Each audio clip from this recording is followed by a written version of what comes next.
녹정기, 김용 원저, 제2권 12장.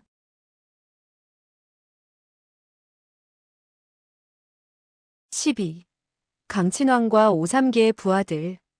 강친왕부의 대문 입구에 이르게 되었을 때 대문 밖에 시위들이 두 줄로 서 있었다. 모두들 몸에 금이를 입고 있었고 허리에는 칼이나 검을 차고 있었으며 기계가 있어 보였다. 그야말로 위소보가 처음 왔을 때보다 경계가 삼엄하기 이를 데 없었다. 그것은 물론 5배의 패거리들을 병부로 쳐들어오게 한 실수가 있었기 때문에 수비를 더욱더 강화한 까닭이었다. 위소보가 막 대문 안으로 들어서자 강친왕은 서둘러 마중을 나왔다. 그리고 몸을 반쯤 굽히고는 위소보의 허리를 얼싸안으며 웃었다. 이게 형제, 며칠 만나지 못하는 사이에 더 크고 더 준수하게 변했구만. 위소보는 웃으며 말했다. 왕야께서도 안녕하셨습니까? 강친왕은 웃으며 말했다. 안녕하기는 그대가 종종 우리 집으로 놀러 오지도 않는데 내가 어찌 편안할 리가 있어? 될 수 있는 대로 그대를 많이 보면 볼수록 편안하고 보지 못하게 된다면 편안하지 못하지. 위소보는 웃으며 말했다. 왕야께서 저보고 종종 들르라고 한다면 그것이야말로 불감청이언정 고소원이지요. 강친왕은 말했다. 그대가 한 말에는 책임을 져야 돼. 나중에 내가 황상께 사정을 해서 그대로 하여금 휴가를 얻도록 해주지. 그러면 우리는 함께 술을 마시고 노래를 들으며 여드레고 열흘이고 실컷 떠들며 놀 수 있지 않겠나? 그런데 걱정스러운 것은 황상께서 하루라도 그대를 못 보시면 심기가 불편하게 될까봐 걱정이야. 그리고 위소보의 손을 잡고는 어깨를 나란히 하고 안으로 들어갔다. 무시위들은 일제히 허리를 굽히고 절을 했다. 위소보는 크게 기뻤다. 그는 황궁에서 많은 사람들이 떠받드는 대접을 받고 있기는 하나 역시 한태감에 지나지 않았다. 그런데 지금 왕야의 손을 마주잡고 앞으로 나아가니 위풍이 어찌 비할 수 있겠는가. 중문에 이르게 되었을 때 두 만주의 대관이 마중을 나왔다. 한 사람은 영내시위대 신으로 임명된 다룡이었다. 평소에는 시위총관이라고 부르던 사람이기도 했다. 그리고 다른 한 사람은 바로 그와 의형제를 맺게 된 세객도였다. 세객도는 덥석 달려나오더니 위소보를 안고서 껄껄 소리내어 웃으며 말했다. 하하, 오늘 왕야께서 그대를 모신다는 말을 듣고 내가 자청해서 이곳으로 달려왔지. 우리 형제들끼리 잘 놀아보자고. 시위총관 다룡 역시 앞으로 나와서는 위소보의 비위를 맞추려 들었다. 네 사람이 일제히 대청 안으로 걸어 들어갔다. 그러자 낭하에서 대기하고 있던 취타수들이 가락을 뜯고 불기 시작했다. 위소보는 한 번도 남에게 이토록 융숭한 대접을 받아본 적이 없었다. 그래서 그저 싱글벙글했으며 하마터면 신명이 나서 춤추며 손짓발짓까지 했을 정도였다. 그리고 두 번째 대청으로 가게 되자 그 대청에는 20여 명이나 되는 관원들이 뜰하게 나와서는 그를 맞았다. 모두 다 상서, 실랑, 장군, 어영친군 통령 등등의 큰 벼슬아치들이었다. 세객도는 일일이 그들을 위소보에게 소개시켜 주었다. 이때 한 명의 내감이 총총히 달려들어오더니 절을 하고는 말했다. 왕야, 평서왕의 세자께서 왕림하셨습니다. 강친왕은 웃었다. 좋아, 좋아. 이게 형제, 잠시 편하게 앉아 계시오. 내 가서 손님을 맞아드리도록 하지. 그리고 그는 몸을 돌려나갔다. 위소보는 속으로 생각했다. 평서왕의 세자라고. 그렇다면 오삼계의 아들이 아닌가. 그가 왜 이곳에 왔을까? 세객도는 입을 그의 귓가에 갖다 대더니 나직이 웃으며 입을 열었다. 이봐, 개 형제. 오늘 크게 횡재하게 된 것을 축하하네. 위소보는 웃었다. 그거야 손의 끝발이 어떤지 봐야겠죠. 세객도는 웃으며 말했다. 손의 끝발이야 물론 좋아야지. 하지만 노름을 해서 돈을 따는 것 이외에도 큰 재물이 들어오게 될 운이 틀림없이 있을 거란 말일세. 위소보는 말했다. 그게 뭡니까? 세객도는 그의 귓가에 대고 나직이 말했다. 오삼계가 아들을 시켜 조공을 바치러 왔다네. 그렇게 된다면 조정의 대관들은 하나도 남김없이 한 보따리씩을 안게 되지. 위소보는 말했다. 아, 오삼계가 아들을 시켜 조공을 바치러 왔군요. 하지만 저는 조정의 대관이 아니잖습니까? 세객도는 말했다. 자네는 궁안의 대관이나 조정의 대관보다 더 위풍이 당당한 셈이지. 오삼계의 아들 오응웅은 똑똑하고 아는 일이 많단 말일세. 그리고 나직이 다시 말을 이었다. 나중에 오응웅이 어떤 선물을 그대에게 크게 한다 하더라도 그대는 결코 기뻐하는 모양을 드러내서는 안 되네. 그저 담담하게 세자께서 북경에 오시느라고 수고가 많았소라고 한마디만 하게. 그가 만약 그대가 기뻐하는 양을 보게 된다면 다음에 있을 것이 없어지게 되네. 그대의 안색이 냉담하면 냉담할수록 그는 반드시 예물이 너무 가벼워서 좋아하지 않는 줄 알고 내일 다시 두툼하게 한 몫을 보충하여 선물할 걸세. 위소보는 소리내어 껄껄 웃다가 나직이 말했다. 알고 보니 그것은 남의 재물을 우려내는 방법이군요. 세객도는 나직이 말했다. 운남성 사람을 상대로 막대하게 한번 우려내지 않는다면 그거야말로 바보일세. 그의 애비가 운남성과 귀주성에 앉아서 얼마나 많은 민지민고를 긁었는지 모른다네. 그러니 우리 형제들이 그를 도와 좀 써주지 않는다면 첫째로 그의 애비에게 미안한 노릇이고 둘째로는 운남과 귀주의 백성들에게 미안한 노릇이라고 할 수 있단 말일세. 위소보는 웃으며 말했다. 옳은 말씀입니다. 이와 같은 말을 하는 사이 강친왕은 어느덧 오응웅을 데리고 들어왔다. 평서왕의 세자는 28살쯤 되는 나이로 얼굴이 꽤나 준수했으며 발걸음이 민첩한 것으로 보아 확실히 장수 문중의 아들이라는 풍모가 엿보였다. 강친왕은 제일 먼저 위소보에게 소개하면서 말했다. 소왕야, 이분은 개 공공이시오. 만세야 앞에서 가장 세력이 좋은 공공이라오. 서재에서 손수 5배를 잡은 것도 바로 개 공공의 큰 공이라오. 오삼계가 북경성 안에 깔아둔 염탐꾼들은 무척 많았다. 경성에 어떤 크고 작은 일이 있기만 하면 매일같이 모두 급히 전령을 곤명으로 보내보고를 했다. 강희제가 5배를 잡은 것은 이 몇 년 동안에서는 가장 큰 일이라 할 수 있었으며 오응웅은 물론 그와 같은 상세한 사정을 이미 알고 있었다. 오삼계는 그렇지 않아도 아들인 오응웅과 상의한 적이 있었다.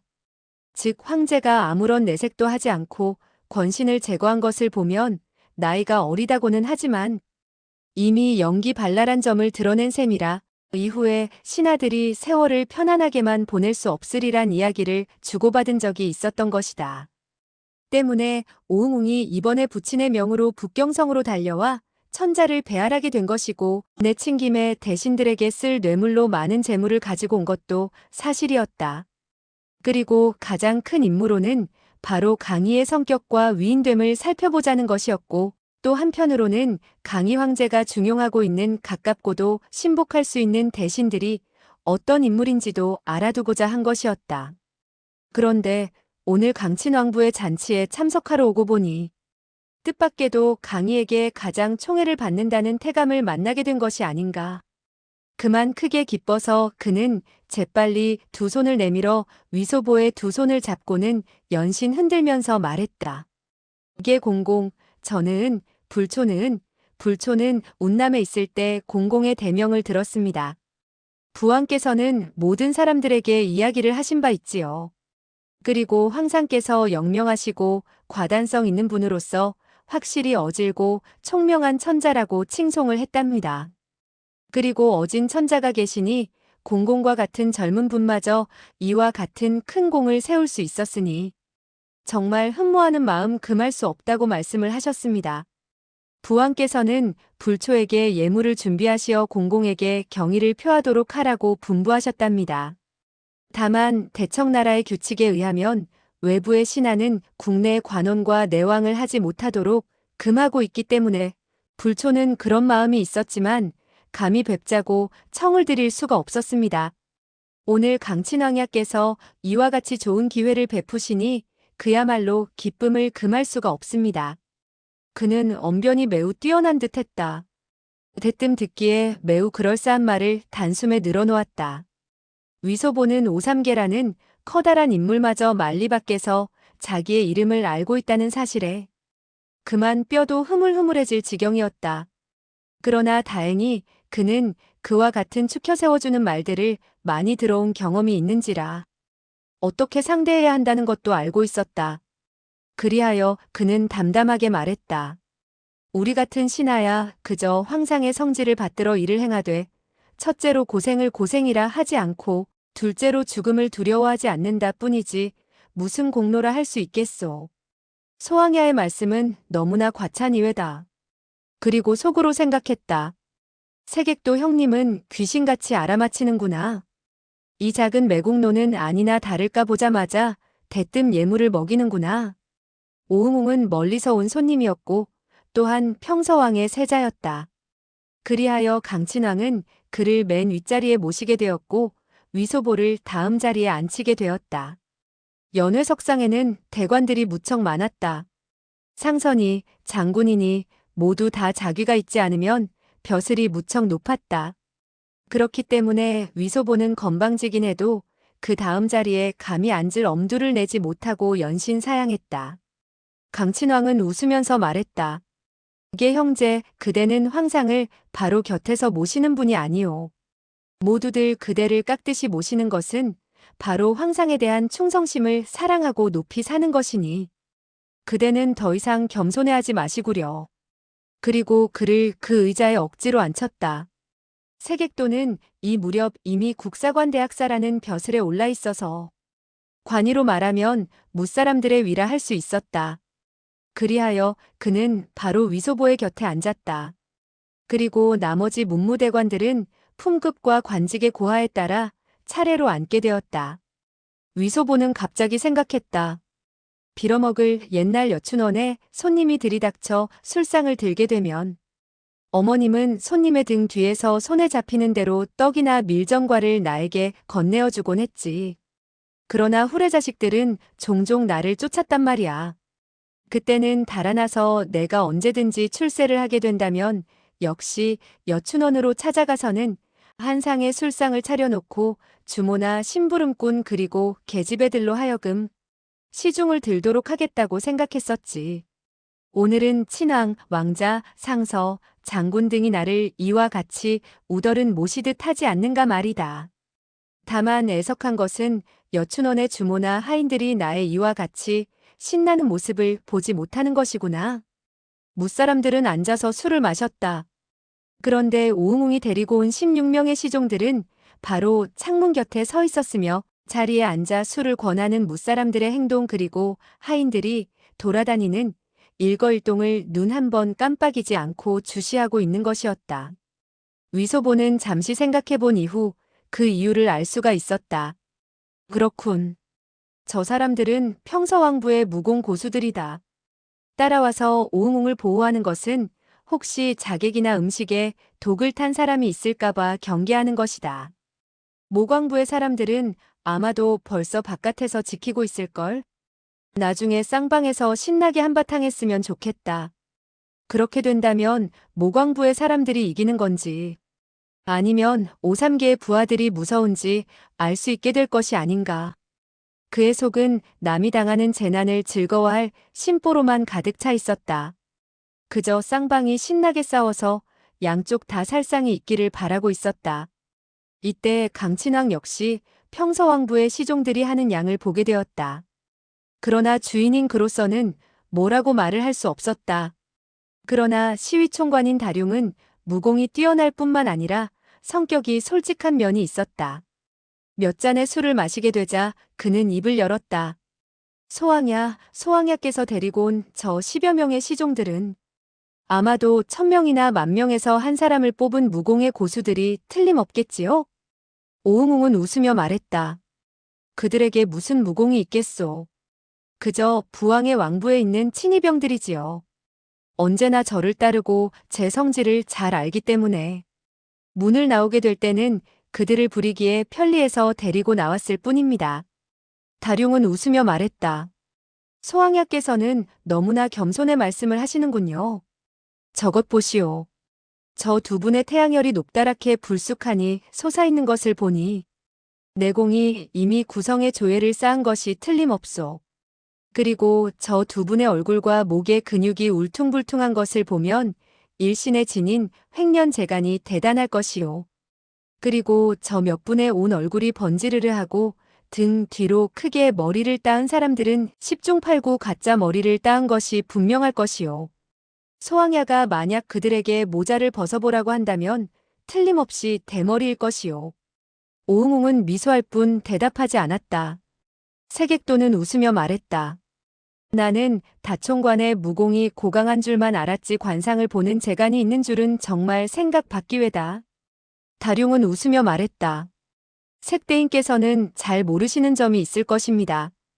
평서왕이 과거 요동의 군사를 데리고 주둔을 하게 되었을 때 휘하에 금주의 금정문 무관들이 무척 많았습니다. 금정문의 제자들은 머리의 재간이 매우 무섭죠. 무릇 무공을 고심한 경지에 이르도록 연마하게 되면 온 얼굴에 윤기가 돌며 머리 위에는 한 가닥의 머리카락도 남지 않게 된다오. 강친왕은 웃으며 입을 열었다. 그렇다면 세자에게 청하여 저 몇 분 고수들로 하여금 모자를 벗어서 다 총관의 짐작이 맞는지 안 맞는지 알아보는 것이 어떻겠소? 오응웅은 말했다. 다 총관의 눈빛이 횃불과 같으신데 어찌 정확하지 않겠습니까? 저 몇 명의 친위병들은 확실히 금정문의 무공을 연마한 것이 있습니다. 그러나 무공은 아직도 연성되지 않았고 머리 위의 머리카락도 역시 적지 않은 편입니다. 그러나 모자를 벗긴다는 것은 그들로 하여금 무사람들 앞에서 못난 꼴을 보이는 것이니 여러 대인들께서는 양해하여 주십시오. 무사람들은 그저 껄껄 한바탕 웃었다. 오응웅이 싫어하는 것을 보고 억지로 강요하지 않겠다는 뜻이었다. 위소보는 눈 한 번 돌리지 않고 그 몇 사람을 자세히 바라보았다. 그러자 속이 근질근질해졌다. 저 키 큰 사람의 머리 위에는 얼마나 머리카락이 남아있는지 모르겠구나. 그리고 저 비쩍 마른 사람은 무공이 뒤떨어지는 것 같으니 아마도 머리카락이 반드시 많을 것이다. 그러다가 갑자기 떠오르는 일이 있어 그는 참을 수 없다는 듯 하하하는 웃음소리를 냈다. 강친왕은 웃으며 그에게 물었다. 개 형제, 무슨 재미있는 일이 있는지 어디 모든 사람들에게 이야기해 보게나. 위소보는 웃으며 말했다. 저는 금정문의 협사들이 모두 다 성질이 매우 차분하다고 생각했습니다. 그리고 좀처럼 남과 싸우는 적이 없을 것이며 그들 자신끼리는 더욱더 싸움을 하지 않으리라고 생각했습니다. 강친왕은 말했다. 어째서 그렇게 생각했나? 위소보는 웃으며 말했다.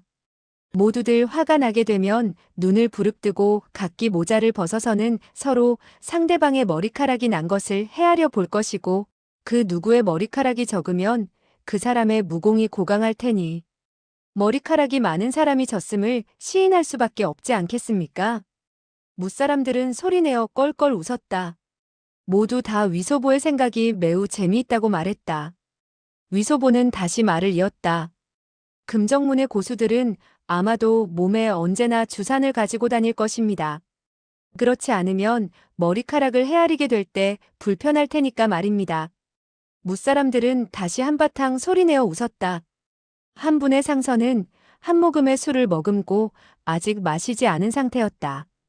헌데 그와 같은 말을 듣고는 그만 입안 가득히 머금었던 술을 뿜어내게 되었는데 혹시나 탁상 위에 뿜어 실례를 하게 될까봐 고개를 숙여서는 자기의 앞자락에다 술을 뿜어야 했고 끊임없이 기침을 해야 했다. 다룡은 말했다. 지난번 5배의 잔당들이 왕부로 달려들어와 소란을 일으키게 된 이후 강 왕야께서는 이 몇 달 동안 적잖은 고수들을 망라했다고 들었소이다. 강친왕은 오른손으로 천천히 수염을 쓰다듬더니 얼굴에 득이의 빛을 띠고 천천히 말했다. 진정으로 신분이 있고 재간이 있는 고수들을 초청하기는 지극히 어려운 일이었소. 관부의 초청에 응하는 사람은 10중 8구 2, 3류의 인물에 불과하지. 그리고 잠시 여유를 뒀다가 다시 말했다. 어쨌든 이 소왕은 그야말로 탁월한 사람을 얻고 싶은 생각에 많은 금은을 주어 초청을 하는 외에도 그들을 도와 몇 가지 일을 하게 된 끝에서야 몇몇 사람의 절정 고수들을 청할 수 있었소이다. 하지만 매일같이 그들을 잘 대접해야 하고 신경을 많이 써야 한다오. 하하하. 다룡은 말했다. 왕야께서 고인을 초청하게 된 비결을 전수해 주시지 않겠습니까? 강친왕은 미소했다. 다 총관 자신이 1등 계열의 고수인데 또 무학 고수를 청해서 무엇 하시겠다는 것이오? 다룡은 말했다. 왕야께서 칭찬해 주시니 정말 고맙습니다. 사실 과거 우리 만주 무장이 연병장에서 무공을 겨루게 되었을 때 섭정친왕이 친히 왕림하시어 감독을 하시지 않았습니까? 그때 왕야와 소직 모두 섭정왕이 내리는 상금을 받기도 했지요. 그런데 이번에 5배의 잔당들이 달려들어와 소란을 피우게 되었을 때 왕야께서는 화살 한 대 허비하지 않고 친히 20여 명이나 되는 잔당들을 쏴 죽였다 하더군요. 강친왕은 빙그레 웃고 대답하지 않았다. 그러나 그는 확실히 2명의 천지회 회원을 죽인 바 있었다. 그러나 20여 명이라 말하는 것은 그야말로 10배로 불려 말한 것이니 너무 많다는 생각이 들지 않을 수 없었다. 위소보는 말했다. 그 일은 내가 친히 목격한 것이지요. 그때 저의 귓가에는 그저 슉슉 하는 소리만 어지럽게 들렸고 앞쪽에서는 끊임없이 어이쿠 어이쿠 하는데 뒤에서는 큰 소리로 훌륭하다 훌륭해 하는 소리가 들렸죠. 한문관이 위소보의 말뜻을 잘 이해할 수 없다는 듯 물었다. 그게 공공 어찌하여 앞쪽의 사람은 큰 소리로 아이쿠 아이쿠 부르짖는데 뒷사람은 큰 소리로 훌륭하다고 부르짖게 된 것이요? 위소보는 말했다. 강왕야께서는 활을 쏠 때 백발백중이었습니다.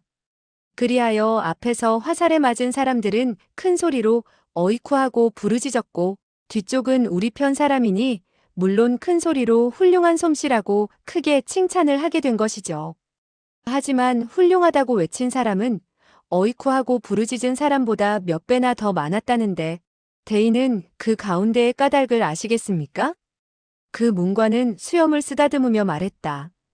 아마도 우리 편의 사람들이 잔당들보다 몇 배 많았기 때문이겠죠. 위소보는 말했다. 대인께서는 짐작이 틀리셨습니다. 그 당시에 잔당들은 대거 공격을 해왔는데 강왕야께서는 적은 사람의 수로 많은 사람의 수를 이긴 것이니 상대방의 수가 더 많았던 것입니다. 하지만 어떤 잔당은 강왕야의 화살에 목을 얻어맞게 되어 어이쿠 하는 소리가 입 밖으로 새어나오지를 못했죠. 반면 강왕야의 화살 솜씨가 귀신 같으니까 잔당 가운데 적지 않은 사람이 마음속으로 탐복한 나머지 그만 참지 못하고 훌륭하다라는 소리를 지르게 된 것이죠. 그야말로 외쳐선 안 될 소리를 참지 못하고 내뱉게 된 것이 아니겠습니까? 그 문관은 연신 고개를 끄덕이며 말했다. 알고 보니 그랬었구려. 오응웅은 술잔을 들고 말했다. 강왕야의 신전에는 이 만생이 탐복하여 마지 않는 바입니다. 왕야께 경의를 표하는 바입니다. 무사람들도 경의를 표한다는 뜻에서 들고 있는 술잔을 단숨에 비웠다. 강친왕은 크게 기뻐서 속으로 생각했다. 소계자는 정말 분수를 안단 말이야. 황상께서 그를 좋아하는 것도 무리는 아니로구나. 다룡은 말했다. 왕야, 그런데 왕부에 얼마나 많은 무공의 고수들을 초청했습니까? 강친왕은 그렇지 않아도 자랑하고 싶었던 터라 곧 시종에게 분부했다. 이쪽에 다시 2자리를 마련하고 신조상인들에게 나와 자리에 앉도록 하라고 일러라. 얼마 후 20여 명이나 되는 사람들이 걸어 나왔다. 앞장선 사람은 몸에 붉은 가사를 걸치고 있었는데 뚱뚱하고 체구가 큰 화상이었다. 강친왕은 몸을 일으키고 웃으면서 말했다. 여러 친구들 모두 와서 한잔하도록 합시다. 함께 자리에 앉아있던 손님들은 강친왕이 몸을 일으키자 역시 모두 자리에서 일어나 그들을 맞았다. 감당할 수 없습니다. 여러 대인들께서는 앉아 계십시오. 말하는 소리가 그야말로 커다란 종소리와 같았다. 그 말하는 우렁찬 기운만 보더라도 내공의 수위가 무척 대단하다는 것을 알 수 있을 것 같았다. 그리고 나머지 사람들은 키가 큰 사람도 있었고 작은 사람도 있었으며 또는 준수한 사람도 있었고 못생긴 사람들도 있었다. 그들은 나누어 새로 마련한 두 탁자 주위에 빙 둘러앉게 되었다. 다룡은 무공을 좋아하고 또 성질이 급했다.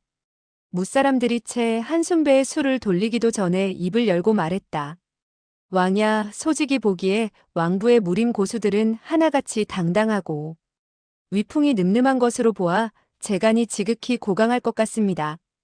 그러니 이 친구들로 하여금 한번 솜씨를 펼쳐 보이게 하는 것이 어떻겠습니까? 평서왕 세자와 개공공 모두 좀처럼 모시기 어려운 귀빈이고 또한 강친왕부 고수의 수단들을 한번 보고 싶어 할 것이 틀림없을 것 같습니다. 위소보가 먼저 그 말에 찬동을 표시했다. 오응웅 역시 손뼉을 치며 좋다고 했다. 나머지 무손님들도 하나같이 말했다. 옳습니다, 옳습니다. 강친왕은 웃으면서 말했다. 여러 친구분들, 많은 귀빈들이 여러분들의 무공을 구경하고자 하시는데 어떻게 펼쳐보시겠소? 그러자 왼쪽에 앉아있는 무사들 가운데서 한 중년의 사내가 벌떡 몸을 일으키더니 낭낭하게 말했다. 나는 강왕야께서 인재를 사랑하고 중시한다고 생각했기에 몸을 의지하려 했습니다. 그런데 알고 보니 강호에서 잔재주를 팔며 먹고 사는 사람들로 알고 있으니 천만 뜻밖입니다. 여러 대인들께서는 잔나비가 제주를 넘고 밧줄을 타는 것을 구경하고 싶으면 천교로 나가 구경하시는 게 어떻습니까? 저는 이만 물러가겠소이다. 그리고 그는 왼손을 들어 의자 등을 쳤다. 벅 하는 소리와 함께 의자 등이 박살이 났다. 그는 성큼성큼 문 밖으로 걸어나갔다. 무사람들은 그만 아연실색하고 말았다. 그때 그 사내와 동석했던 한 비쩍 마른 노인이 몸을 흔들하더니 그의 앞을 가로막고 나섰다. 낭형, 그대가 어찌 그와 같은 말을 할 수 있다는 말이오. 왕야께서도 강요하지는 않을 것이오. 그런데 그대는 왕부의 대청에서 의자를 치고 물건을 박살내니 왕야께서 아무리 꾸짖지 않는다 하더라도 다른 형제들은 얼굴을 어디에 두어야 한다는 말이오. 그 난간은 냉소했다. 사람에게는 제각기 뜻이 따로 있는 법이 외다. 도형이 왕부에서 잔재주나 피우기를 좋아한다면 얼마든지 펼쳐보시도록 하시오. 이 형제는 그만 신뢰하겠소. 그리고 그는 앞으로 한 걸음 나섰다. 그러자 그 도가라는 늙은이는 말했다. 그대는 가더라도 왕야에게 작별 인사를 하여 왕야가 고개를 끄덕인 후에야 갈 수 있을 것이오. 그 난간은 냉소했다. 나는 왕부의 몸을 판 종놈이 아니오. 두 다리는 내 몸에 붙어 있으니 내가 가고자 할 때 내가 가는데 어찌 당신이 간섭할 수 있단 말이오? 그리고 나서 그는 앞으로 나가려고 했다. 그 도가라는 노인은 피하지 않았다. 그러다가 그 난가라는 자가 자기의 몸을 부딪히는 순간 손을 뻗쳐서는 난가의 왼팔을 잡으며 말했다. 어쩔 수 없이 간섭을 하지 않을 수 없군. 이때 난가는 왼팔을 쑥 내려뜨리더니 벼랑간 뒤로 획 뒤집으며 도가라는 늙은이의 허리깨를 후려쳐 갔다. 그러자 도가라는 늙은이는 오른발을 들어서 가슴팍을 내지르려고 했다. 그 난가는 오른손을 질풍과 같이 뻗쳐서 그 도가 늙은이의 높이 쳐든 오른쪽 다리에 무릎 안쪽을 받쳐들더니 그대로 바깥쪽으로 밀어버렸다. 이렇게 되자 그 도가라는 늙은이는 그만 뒤로 벌렁 나가 쓰러지게 됐는데 하지만 그의 솜씨가 민첩해서 오른손으로 지면을 한번 찍고는 벌떡 일어날 수 있었다. 뒤로 나가 떨어지지는 않았으나 이미 추한 꼴을 보인 셈이라 늙은 얼굴이 그만 시뻘겋게 달아올랐다. 난가라는 사내는 흥 하고 냉소하더니 나는 듯이 대청 입구 쪽으로 나갔다. 벼랑간 아무도 없던 대청 입구에 한 수척하게 생긴 사내의 몸에 부딪혀가게 되었다. 그런데 그 비쩍 마른 사내는 다시 그의 앞을 가로막고 서 있는 것이 아닌가. 난가는 조금 전 그와 한번 부딪혀 봄으로써 무서움을 알게 되었던 관계로 감히 그에게 다시 부딪히지 못하고 급히 걸음을 멈추었다. 이렇게 되자 가슴팍과 가슴팍은 불과 2치 정도 간격밖에 남지 않았고 코끝과 코끝은 어느덧 약간 부딪히게 되었다. 그런데 그 비쩍 마른 사내는 꼼짝도 하지 않았고 눈 한 번 깜빡이지 않았다. 난가는 벼락같이 왼쪽으로 몸을 날렸다. 그러나 몸을 세우는 순간 그 비쩍 마른 사내는 이미 그의 몸 앞을 가로막고 있었다.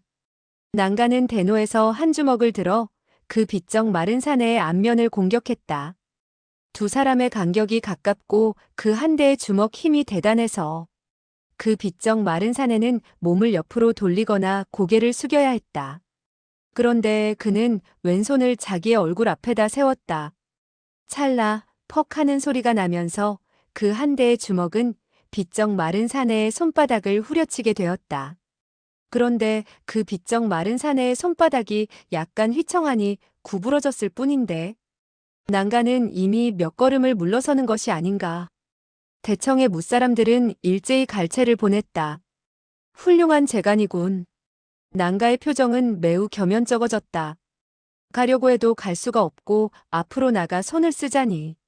상대방과의 무공 차이가 너무나 나서 일시 어찌할 바를 몰라 우두커니 서 있었다. 그러자 그 비쩍 마른 사내가 두 손을 마주 잡으며 말했다. 낭 형, 자리에 가서 앉으시오. 왕야께서 우리 보고 몇 수 솜씨를 보이라고 했는데 우리 두 사람은 방금 솜씨를 보인 셈이 되잖소. 그리고 나서 그는 오른쪽 탁자 가의 원래 자리로 가서 앉았다. 무사람들은 다시 갈채를 보냈다. 난가는 온 얼굴 가득히 부끄러운 빛을 띠며 고개를 푹 숙인 채 자기 자리로 돌아가 앉고 말았다. 난가가 이와 같이 소란을 피우게 되자 강친왕은 크게 체면을 잃게 되었는데 다행히 그 비쩍 마른 사내가 그의 체면을 세워준 셈이 되었고 또한 그 난가라는 무사를 제자리로 돌려보낼 수 있었다. 그리하여 강친왕은 시종에게 분부했다. 50냥의 은자가 나가는 원보를 가져오도록 해라. 위소보는 웃으며 말했다. 저분 협사의 무공은 대단하군요. 그와 같은 1초 아코랄로를 펼치게 되자 그 녀석은 그만 떠날 수가 없게 되는군요. 그런데 길을 막은 고수의 이름은 무엇이라 하는가요?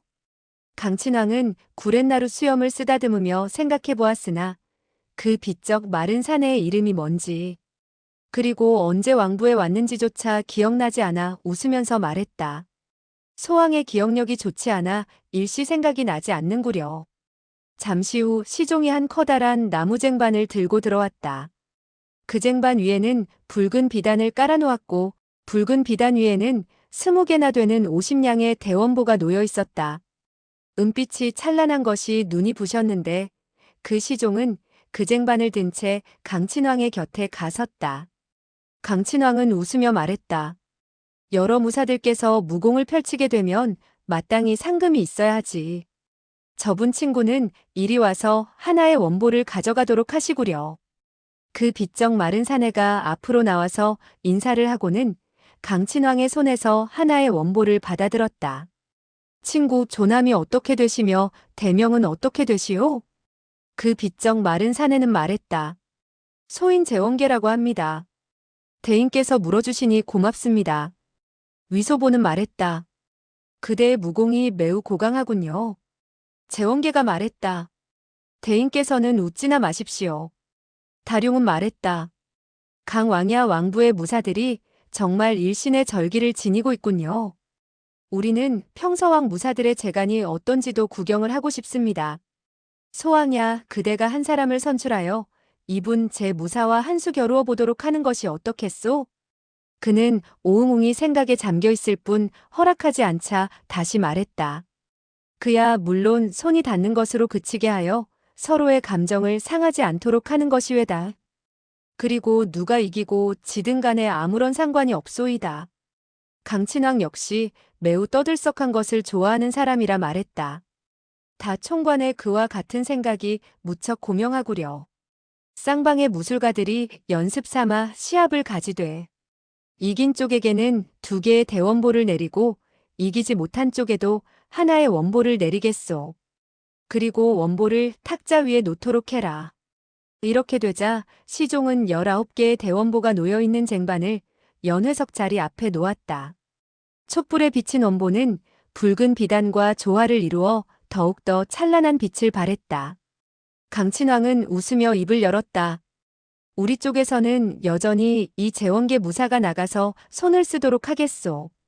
평서왕의 왕부에서는 어느 고수가 나서시겠소? 무사람들은 모두 신이 나서 떠들어대며 오응웅이 데리고 온 16명의 시종을 바라보았다. 그들은 무사들의 1대1 무공 시합이 실제로는 강친왕과 평서왕 두 왕부의 시합이 됨을 알고 있었다. 그리고 비쩍 마른 제원계가 조금 전에 보여준 솜씨에 의하면 확실히 무공이 뛰어난 것이라 아마 운남의 무사들 가운데는 그를 이길 만한 사람이 없으리라고 모두들 생각했다. 오응웅은 생각에 잠겨 있을 뿐 대답하지 않았다.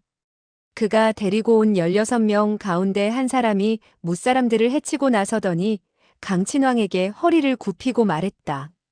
왕야에게 말씀드립니다. 소인들의 무공은 낮아 결코 왕야께서 데리고 있는 무사들의 적수가 될 수 없습니다. 저희들은 그저 세자를 따라 북경에 와서 세자의 기거와 음식을 시중들 뿐입니다. 그리고 평서왕께서는 경성에 와서 왕야나 대신들의 시종의 비위를 결코 거슬러서는 안 된다고 분부하셨습니다. 이것은 평서왕의 장령이니 소인들은 결코 어길 수가 없습니다. 강친왕은 웃으며 말했다. 평서왕은 정말 조심성이 많군. 오늘은 그저 무공을 펼쳐 보이는 것이지 시비를 일으켜서 싸움을 하는 것이 아니지 않은가? 그대들의 왕야께서 물으시면 내가 손을 쓰도록 하라고 해서 나섰다고 하면 될 것일세. 그러자 그 사람은 허리를 굽히고 말했다. 왕야께서는 용서해 주십시오. 소인은 감히 명을 받들 수가 없습니다. 강친왕은 속으로 약간 울화가 치밀었다. 너희들 마음속에는 평서왕만 있지 이 강친왕은 안중에도 없는 모양이구나. 아마도 황상께서 성지를 내린다 하더라도 너는 듣지 않겠지? 이와 같은 생각을 하면서 그는 말했다. 설마 하니 다른 사람들이 손을 뻗쳐 그대들의 몸을 때린다 하더라도 그대들은 방비하지 않겠다는 것인가? 그 사람은 말했다. 소인은 운남에서 종종 여러 사람의 말을 들어 알고 있습니다. 천자의 발 아래 살고 계시는 문무백관과 군인, 그리고 백성들은 모두 다 이치를 따진다고 했습니다. 저희들은 멀리 변경에서 온 시골 사람입니다. 따라서 경성에 온 이상 매사에 있어서 양보를 해야 합니다. 어떠한 일이 있더라도 감히 남에게 죄를 지을 수는 없습니다. 생각컨대 다른 사람도 이유 없이 우리들을 때리지는 않으리라고 생각합니다. 그 사람은 체구가 우람했고 얼굴은 매우 다부져 보였으며 말솜씨 또한 대단히 날카로운 편이었다. 이 몇 마디의 말은 강친왕이 반드시 친왕부의 무사들로 하여금 손을 쓰게 한다는 것은 도리를 따지지 않는 결과가 된다는 뜻을 비추고 있었다. 강친왕은 더욱더 울화가 치밀어서 고개를 돌려 말했다. 신조상인 그리고 제 협사 그들 운남에서 온 친구들이 막무가내로 우리의 체면을 세워주지 않으려 하니 우리들로서는 어떻게 해볼 도리가 없군 그래. 신조상인은 껄껄 웃으면서 몸을 일으키더니 말했다. 왕야, 이 운남 친구는 그저 지게 되어서 체면이 깎일까봐 두려워할 뿐입니다. 설마 하니 다른 사람이 정말 그들의 요해를 치더라도 그들이 반격을 하거나 맞받아내지 않을 리가 있겠습니까? 그는 말이 끝나자마자 몸을 흔들하더니 어느덧 그 사람의 곁에 서서는 웃으며 입을 열었다. 소승의 장력은 평범하기 이를 데 없소이다. 그러나 떠나려고 했다가 떠나지 못한 난가라는 친구보다는 어쩌면 조금 강한 편입지요. 왕야 소승이 대청에 있는 한 조각 벽돌을 부숴도 왕야께선 탓하시지 않겠죠? 강친왕은 문무사들 가운데 신조의 무공이 최고이며 내외공에 있어서 상승의 경지에 이르렀다는 것을 알고 있었다. 신조상인의 그와 같은 말을 듣자 바로 신조상인이 자기의 무공을 펼쳐 보이려고 하는 것임을 알고는 기뻐서 말했다. 상인 마음대로 하시오. 설사 100개의 벽돌을 부순다고 하더라도 그까짓 게 대수로울 일이겠소? 신조상인은 몸을 움츠렸다. 그리고 왼손으로 가볍게 지면을 한번 쳤다. 그리고 손을 쳐들게 되자 그의 손바닥에는 한 조각 커다란 푸른 벽돌이 붙어 있었다. 이 푸른 벽돌은 한자 5치 둘레인데 그렇게 무거워 보이지 않았으나 땅바닥에 견고하게 박혀 있었던 것임은 말할 필요도 없었다. 그런데 신조상인은 그 푸른 벽돌을 땅바닥에서 손바닥에 흡인력으로 들어 올렸는데도 그 벽돌이 떨어지지 않는 것으로 미루어 장력이 얼마나 뛰어난 것인지를 짐작할 수 있었다. 위소보는 큰 소리로 말했다. 훌륭하군. 무사람들도 일제히 손뼉을 쳤다. 신조상인은 빙그레 웃더니 왼손을 쳐들었다. 그리고 손바닥 위에 놓고 있던 흡인력을 흩뜨렸다. 그러자 푸른 벽돌이 뚝 떨어졌다. 그런데 그 벽돌이 가슴팍까지 떨어지게 되자 그는 두 팔을 양쪽으로 펼치다가 한쪽으로 다시 움츠렸다. 즉 두 손바닥으로 푸른 벽돌의 가장자리를 손뼉 치듯 친 것이었다. 팍 하는 소리와 함께 커다란 푸른 벽돌은 가루가 되어 지면에 떨어졌다. 무사람들은 다시 한번 갈채를 보냈다. 모두들 푸른 벽돌의 가장자리가 너댓치 둘레밖에 되지 않고 또한 그곳에 장력이 격타하였을 뿐이었는데도 장력이 벽돌 전체에 충격을 줌으로써 한 덩어리의 푸른 벽돌을 박살내게 된 것임을 알아볼 수 있었다. 그 내력의 강맹함은 실로 범상한 것이 아니었다. 신조상인은 오응웅의 그 시종 곁으로 다가가더니 합장하면서 말했다. 귀하의 존성대명은 어떻게 되시는지요? 그 사람은 대답했다. 대사의 장력은 놀랍군요. 정말 소인으로 하여금 크게 시야를 넓혀주셨습니다. 소인은 변경의 야인으로서 무명소졸에 불과합니다. 신조상인은 웃으며 말했다. 변경의 야인이라고 해서 성명이 없다는 말씀이요? 그러자 그 사람의 두 눈썹이 꿈틀거렸고 얼굴에는 한 가닥 노기가 떠올랐다. 그러나 곧 아무 일 없다는 표정으로 말했다. 사냐의 필부에게 설사 이름이 있다 하더라도 아묘, 아구에 지나지 않으니 대사께서 아신다 하더라도 별 쓸모가 없을 것이외다. 신조상인은 웃으며 말했다. 귀하의 수양이 퍽 깊구려. 오늘 강친왕야께서 베푸신 연회는 손님을 모시고 있고 친구분들이 가득 자리에 앉아있는 북경성에서도 보기 드문 큰 잔치라고 할 수 있어. 왕야께서는 우리들에게 못난 꼴이나마 솜씨를 보여 왕야와 세자 그리고 여러 귀빈들의 웃음을 사도록 하라고 명령하셨소. 그런데도 귀하는 가르침을 베풀지 않겠다고 고집을 피우시니 왕야와 여러 대인들의 흥을 크게 잃게 하는 것은 물론이고 자기 자신의 신가마저 너무 높이는 꼴이 되지 않겠소? 그 사람은 말했다. 불초는 그저 몇 년 시골뜨기들의 하잘것없는 몇 수를 배웠을 뿐인데 어떻게 창주철불사의 신조상인의 적수가 되겠습니까? 대사께서 반드시 겨루시겠다고 하신다면 불초가 진 것으로 하고 대사께서는 2개의 대원보를 가져가도록 하십시오. 그리고 그는 몸을 돌려 본래의 자리로 되돌아가려고 했다. 신조상인은 호통을 내질렀다. 잠깐, 소승은 반드시 귀하의 무공을 시험해봐야겠소. 두 주먹으로 종고제명이라는 일초를 펼쳐서는 귀하의 양쪽 태양열을 칠 터이니 방비하도록 하시오. 그 사람은 고개를 가로저었다. 신조상인은 일성을 대갈하더니 안쪽에 승포 소매자락이 갑자기 부풀어 올랐다. 어느새 그는 내경을 가득 돋운 것이다.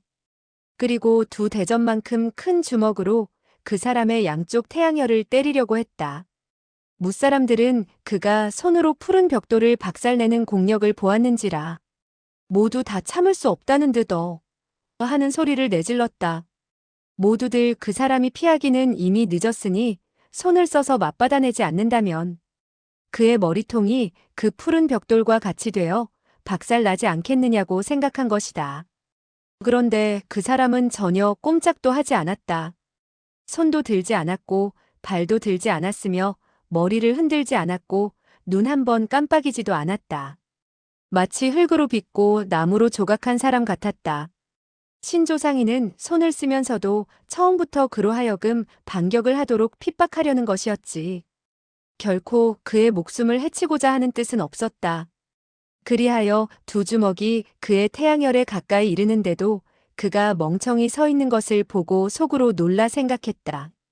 나의 이 두 개의 주먹을 격출하게 된다면 거의 천근의 힘이 쏟아지게 된다.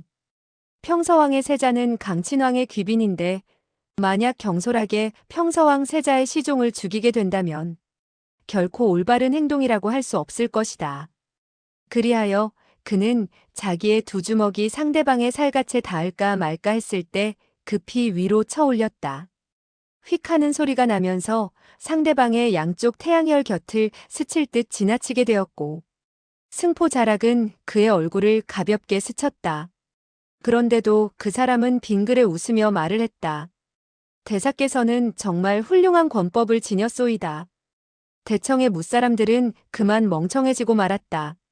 속으로 이 사람의 참을성, 즉 정력의 고강함은 실로 평범한 것이 아니구나 하는 생각을 했다.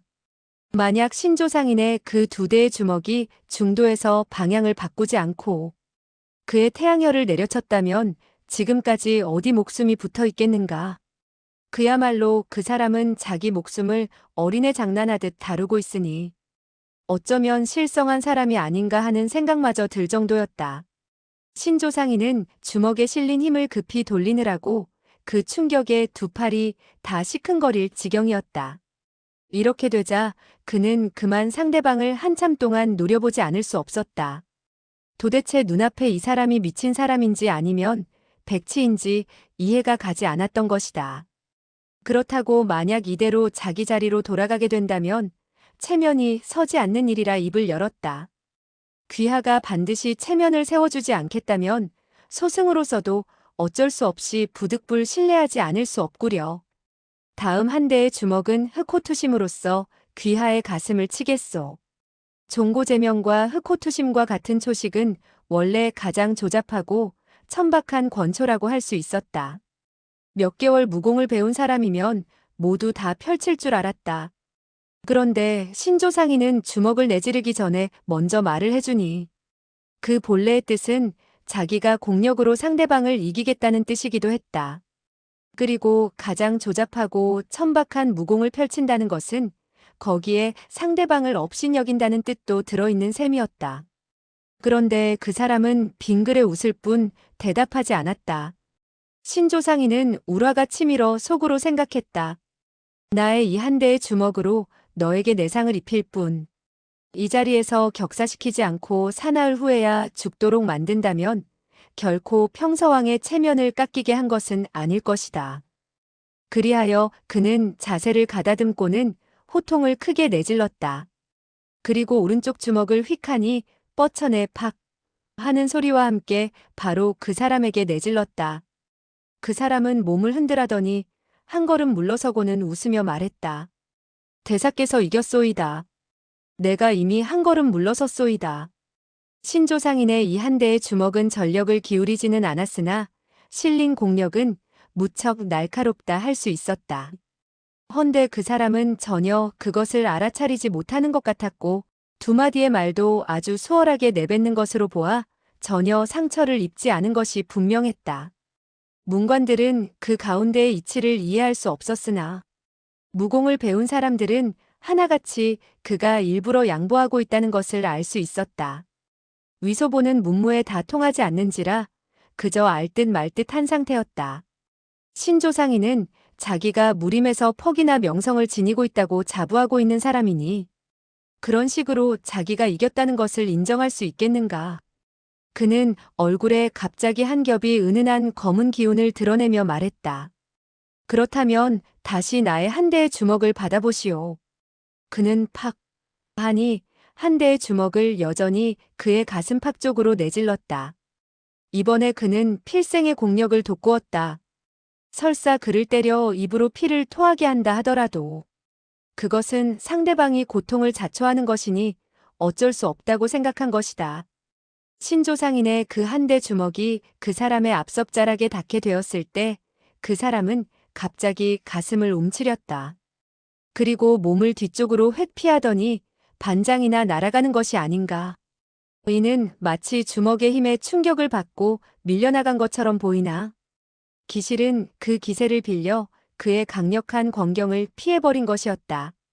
이렇게 되자 신조상인은 또 한 대의 주먹으로 허공을 치게 된 것이라 더욱더 울화가 치밀었다. 따라서 그는 앞으로 두 걸음을 내디디며 일성을 대갈했다. 동시에 오른발을 번개같이 들어서는 상대방의 아랫배를 걷어차려고 했다. 그 사람은 부르짖었다. 아이쿠! 다른 사람은 그 한 번의 발길질에 그가 반드시 걷어차이고 말 것이라고 생각했다. 무사람들은 약속이나 한 듯 모두 몸을 일으켰다. 헌데 바로 이 순간 그 사람의 몸뚱이가 뒤로 젖혀졌다. 두 발은 마치 모처럼 땅바닥에 박힌 듯 붙어 있었고 몸뚱이가 무릎이 있는 곳으로부터 굽혀지면서 허벅지와 머리가 뒤로 수평으로 젖혀지더니 땅바닥과 평행선을 긋고 있지 않은가? 그야말로 한 개의 커다란 나무 토막을 허공에다 가로지른 듯 땅과의 간격은 한 자밖에 되지 않았다. 이렇게 되자 신조상인의 발길질은 자연 허공을, 그것도 바로 상대방의 두 다리 위 며치 정도 위에 허공을 차는 꼴이 되고 말았다.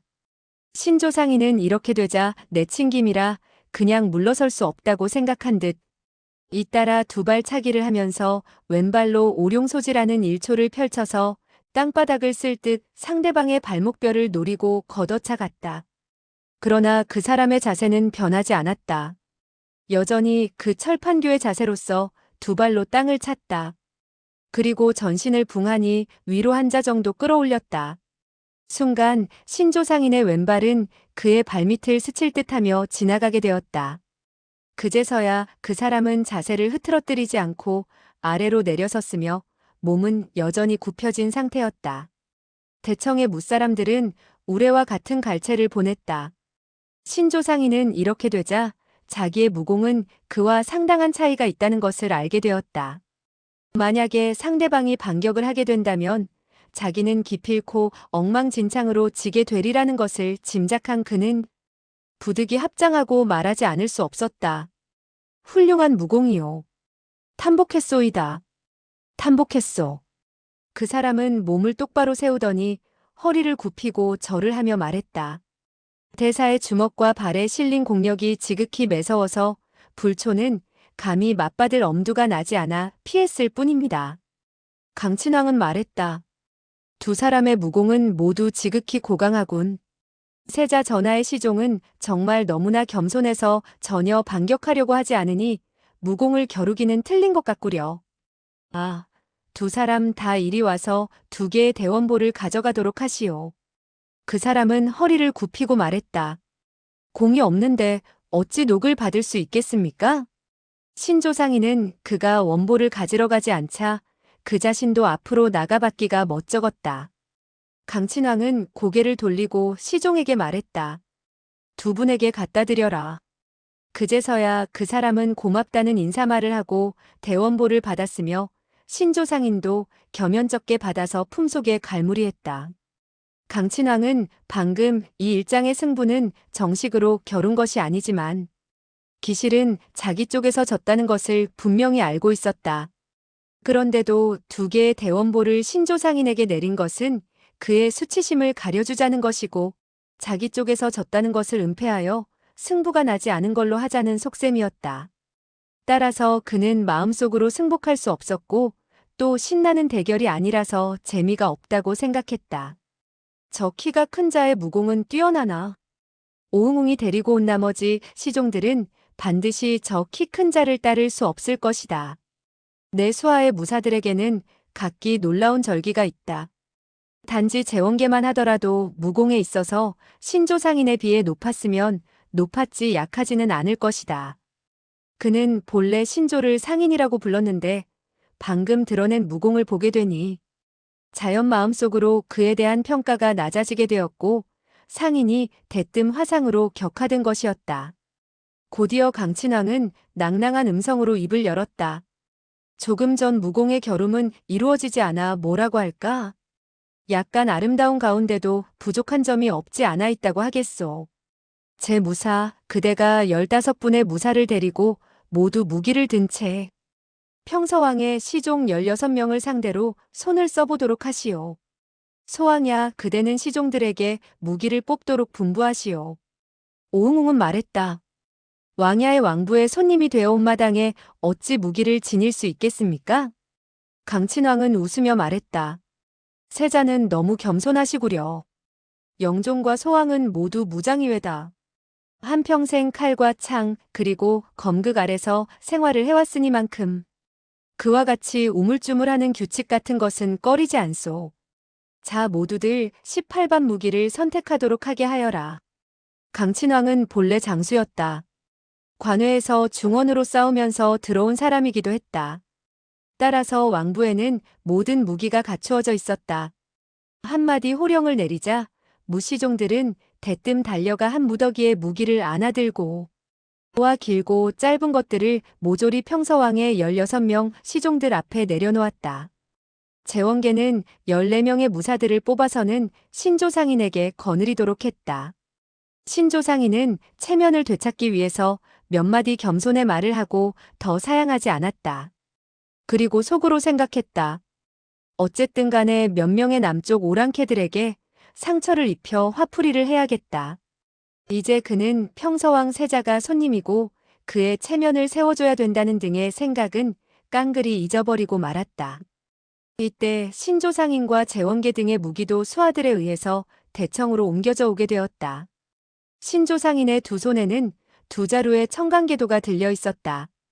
신조상인은 칼을 휘두르고서는 강친왕의 자리를 향해 합장에 절을 했다. 강친왕 등은 미미하게 허리를 굽힘으로써 발례했다. 위소보는 속으로 의기양양해져 생각했다. 제기랄, 이 사람들은 하나같이 무예가 고강하다. 그리고 강호에서 크게 내력이 있는 인물인데도 나에게 절을 하는구나. 나는 그야말로 거드름을 피우면서 앉아서 고개만 까딱하고 말았으니 그들보다 10배나 더 위풍당당하지 않는가 말이다. 이때 신조상인은 몸을 돌리고 큰 소리로 말했다. 운남에서 온 친구들도 무기를 선택하시오. 먼저 그의 오초를 받아낸 키 큰 사내가 말했다. 우리는 평서왕의 장령을 받들고 있는 몸이외다. 따라서 북경성 안에서는 결코 남과 손을 쓸 수가 없소이다. 신조상인은 말했다. 다른 사람의 강철 칼이 머리 위에 떨어진다 하더라도 반격하지 않겠다는 것이요? 다른 사람이 그대의 머리통을 잘라내겠다고 하는데도 그대들은 목을 길게 빼고 있겠다는 것이요? 아니면 머리통을 목 안으로 움츠려 드리겠다는 것이요? 이 말이 떨어지자 평서왕 왕부의 무시종들은 하나같이 얼굴에 노기를 띄었다. 그들 보고 머리를 모가지 안으로 움츠린다고 말한 것은 바로 그들을 겁쟁이라고 비하하는 것과 마찬가지였다. 앞장을 선 키 큰 사내는 여전히 담담한 어조로 말했다. 평서왕의 군령은 태산과 같이 무겁습니다. 우리가 장령을 어기게 되어 온남으로 돌아가게 된다면 똑같이 참수를 당하게 될 것입니다. 신조상인은 말했다. 좋소. 그렇다면 우리들은 시험을 해보겠소이다. 그리고 그는 손짓을 해서는 15명의 무사들을 대청 한 모퉁이로 모아서는 나직이 상의를 했다. 신조상인은 말했다. 우리가 무기를 그들 몸에 있는 요해를 노리고 휘둘러 그들이 반격을 하는지 안 하는지 두고 보기로 하는 것이 어떻겠소? 제원계는 말했다. 정말 사람에게 상처를 입힌다면 적절하지 못한 일이라 할 수 있습니다. 그러니 우리들은 그들로 하여금 반격을 하도록 핍박해야 할 것입니다. 다른 한 사람이 말했다. 모두들 손에 신경을 쓰도록 합시다. 신조상인은 호통을 내질렀다. 좋소. 손을 쓰도록 합시다. 그리고 길게 휘파람을 내불며 궤도를 휘둘렀다. 하얀 광채가 번쩍이는 가운데 그는 먼저 서둘러 평서왕부 16명 시종들을 향해 달려들었다. 그러자 나머지 15명 가운데 혹자는 장검을 쓰고 혹자는 창을 곤두세우고 혹자는 강철 채찍을 휘두르고 혹자는 동추를 휘둘렀다. 16가지의 무기가 다투어 펼쳐지게 된 것이다. 그런데 그 16명의 시종들은 그대로 버티고 선 채 꼼짝도 하지 않았다.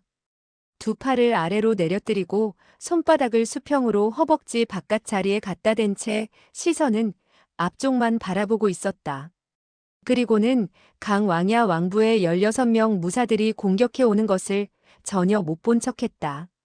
16명의 무사들은 상대방이 움직이지 않는 것을 보고 모두 다 강친왕과 여러 귀빈들 앞에서 수단을 자랑할 겸 각기 무기로 펼치는 가장 익숙하고 교묘한 초식을 펼치면서 비스듬히 내리찍거나 내려치는 등 무기를 휘둘렀다.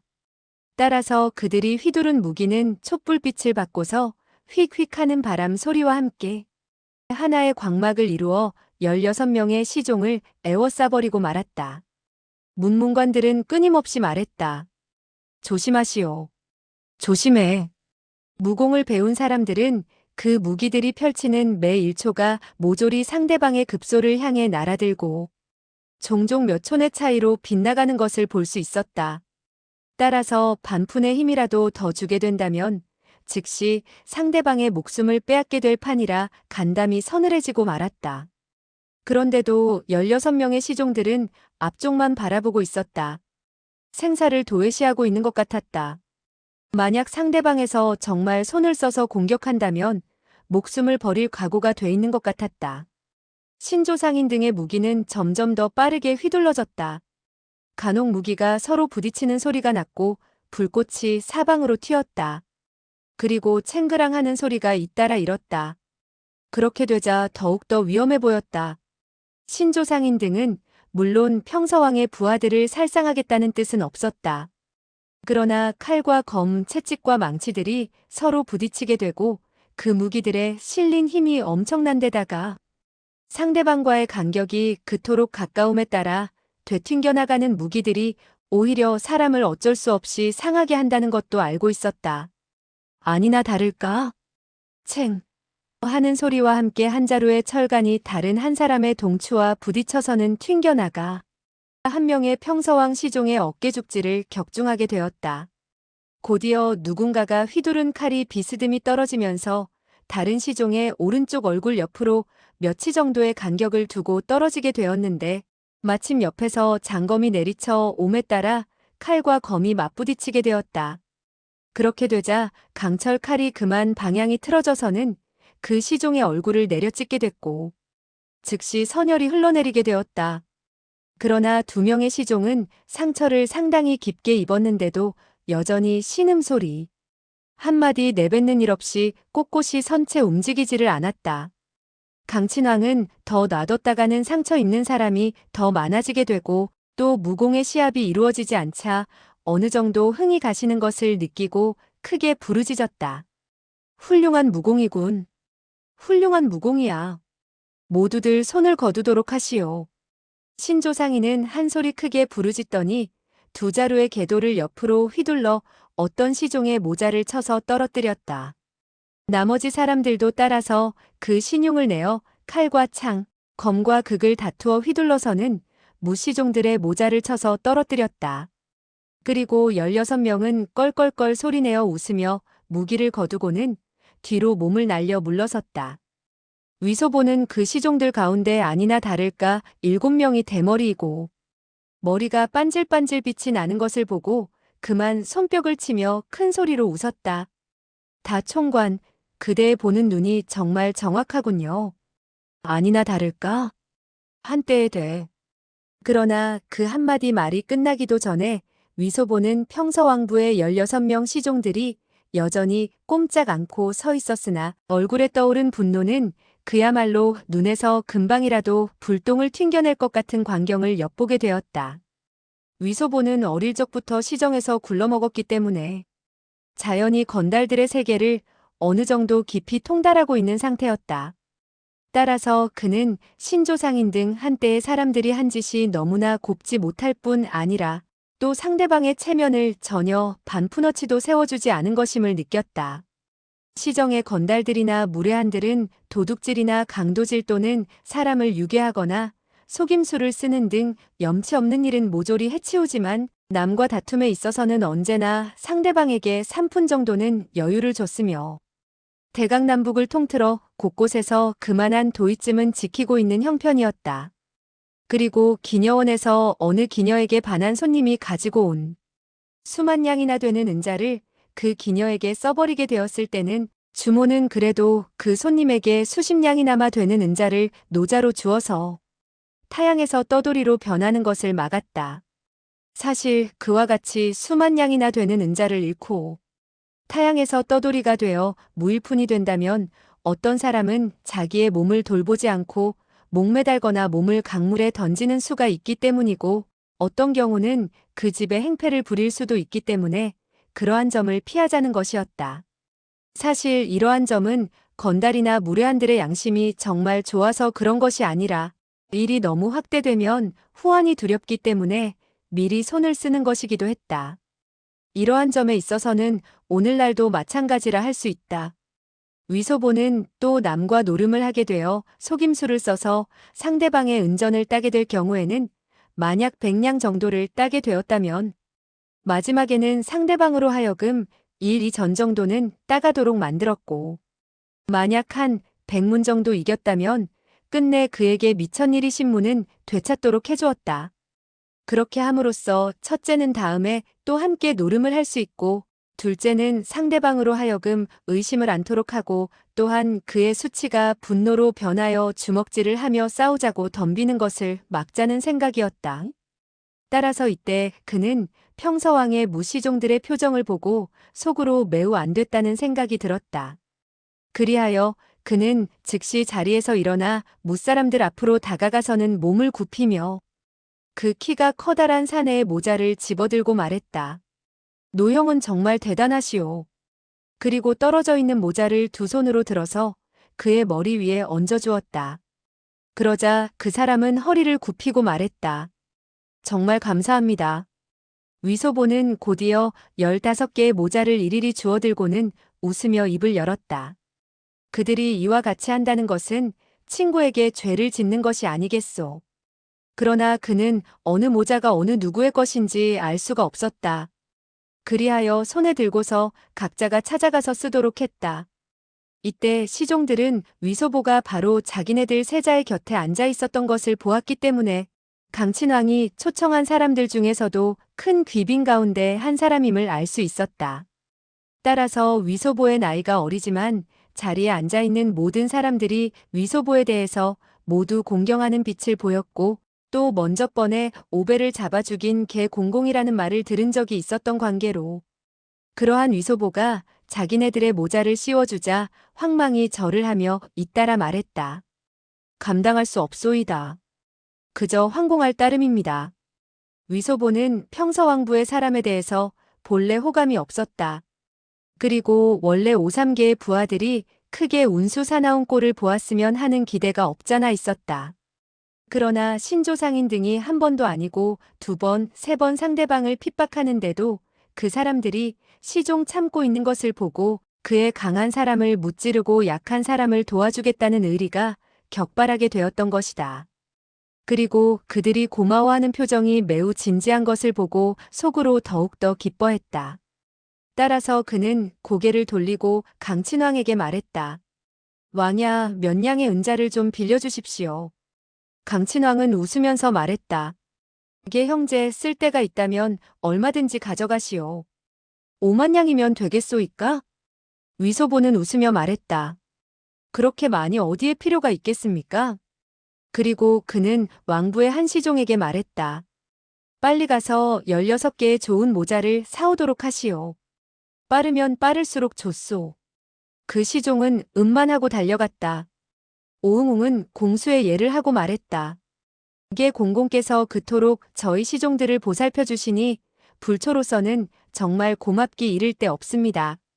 위소보는 공수를 하고서 발레하며 속으로 생각했다.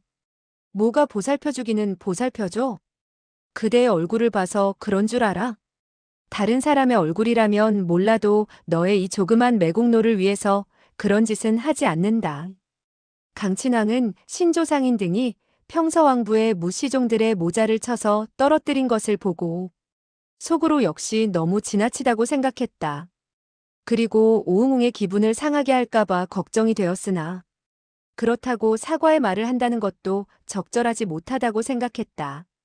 그런데 위소보가 그와 같이 나오자 강친왕은 정말 잘 됐다고 속으로 생각하며 말했다. 거기 아무도 없느냐?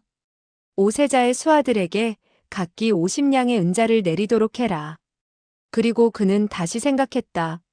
상대방에게만 은자를 내린다면 나의 수하들인 문무사들의 체면이 깎이게 되는 것이 아니겠는가. 그러고는 그는 다시 말했다. 우리 집안의 16분의 무사들에게도 똑같이 50냥의 은자를 내리도록 해라. 그렇게 되자 대청에서는 환호성이 크게 일었다. 세객도는 몸을 일으키더니 자리에 있는 무사람들에게 술을 따라주고는 말했다. 소왕야 영종께서는 병법에 귀신 같다고들 했는데 오늘 보니 정말 명불허전이요. 영존의 군령이 그토록 삼엄한데도 부하들은 한사코 그 명령을 지키려고 하니 싸움에 임하는 족족 이기는 것도 무리가 아니구려.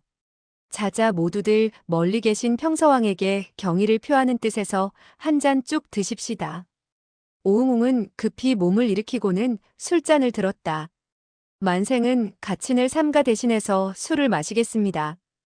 여러분의 두터우신 정의에 감사드립니다. 그리고 무사람들도 모두 술잔을 들고 술을 비웠다. 오응웅은 다시 말했다.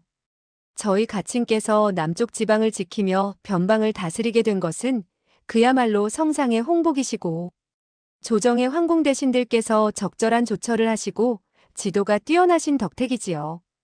가친께서는 그저 충성을 다해서 황상을 모시고 조정에 계신 여러 왕공 대신의 가르침을 받고 감히 게으름을 피우지 않는다 뿐이지 감히 무슨 공로를 세웠다고는 할 수 없습니다.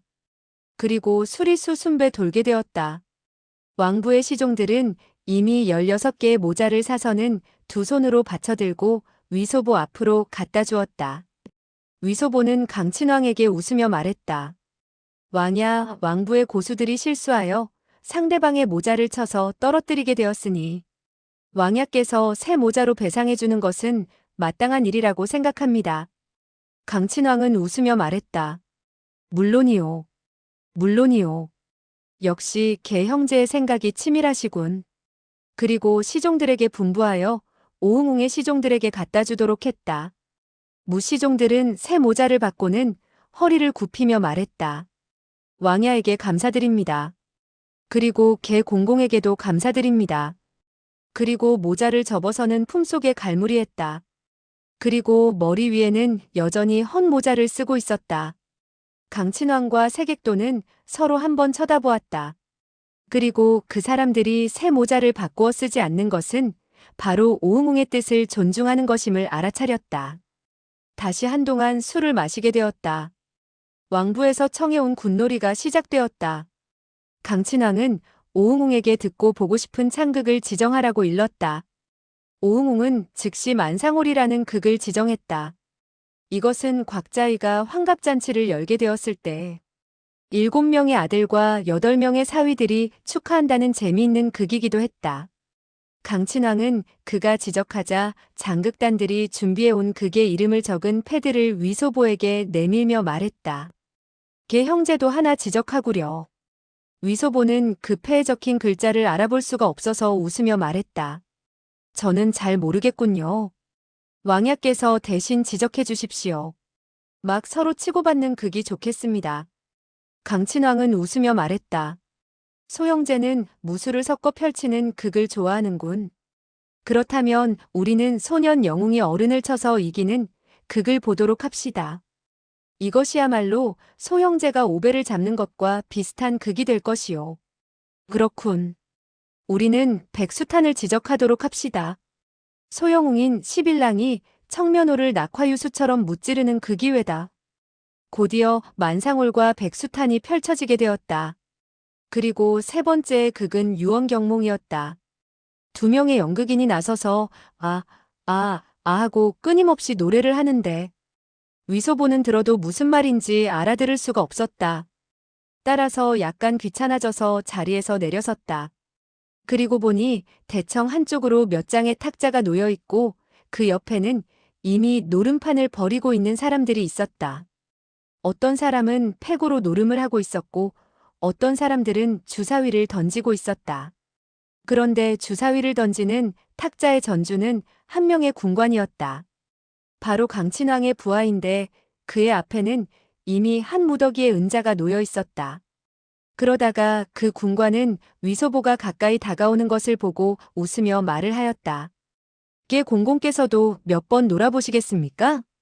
위소보는 웃으며 대답했다. 좋소. 그리고 보니 오응웅의 시종인 키 큰 사내가 옆에 서 있었다.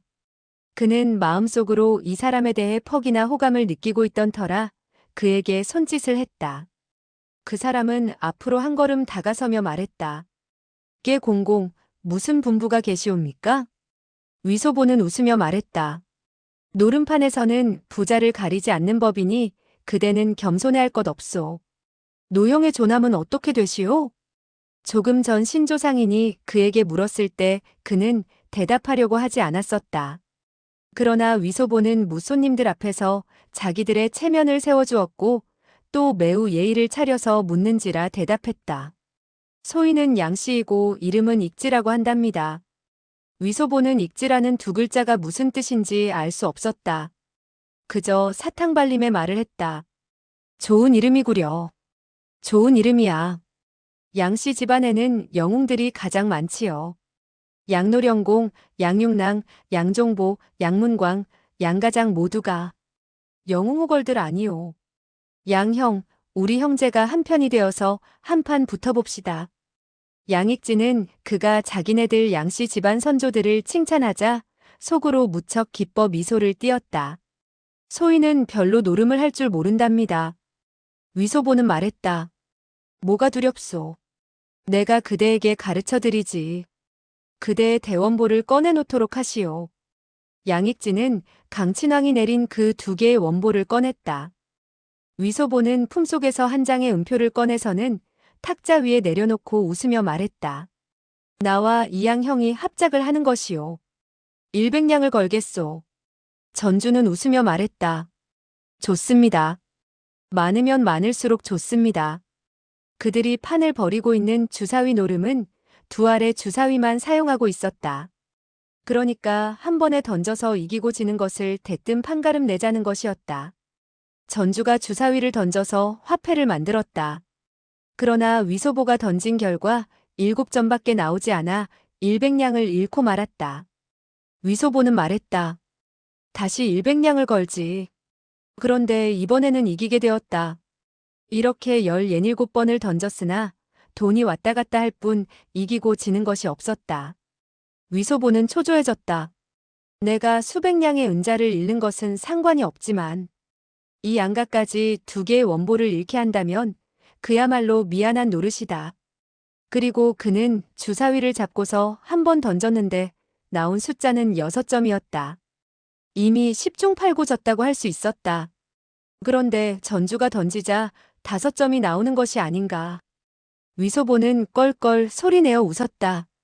이후 잇따라 그는 몇 번이나 이기게 되었다. 100냥이 200냥이 되었고 200냥이 400냥이 되었다. 그리고 3번 주사위를 던진 결과 어느덧 400냥의 은자를 이기게 되었다.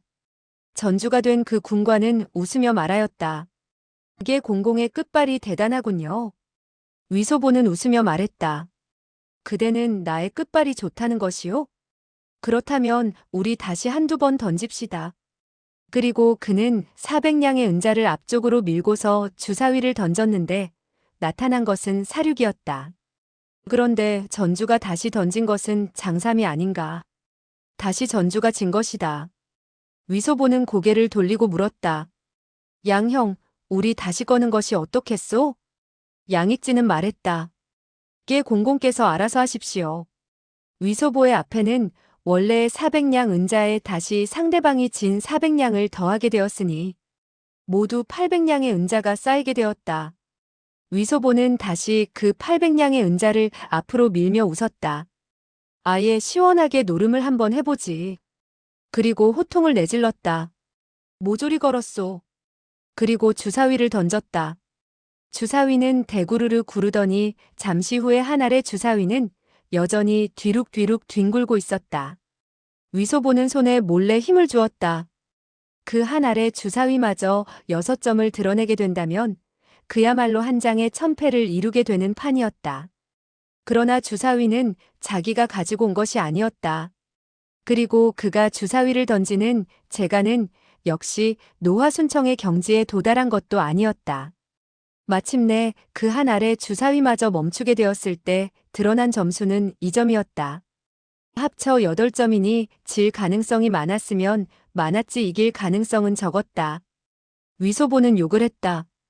빌어먹을 주사위 같으니 이렇게 도움을 주지 않아서야 원. 전주는 소리내어 껄껄 웃으며 말했다. 개 공공, 이번에야말로 개 공공의 돈을 다 따가게 될 것 같습니다. 그리고는 주사위를 내던졌다. 하나의 주사위는 5점을 드러냈다. 그런데 다른 한 알의 주사위는 여전히 빙글빙글 돌며 멈추지를 않았다. 위소보는 부르짖었다. 2점이다.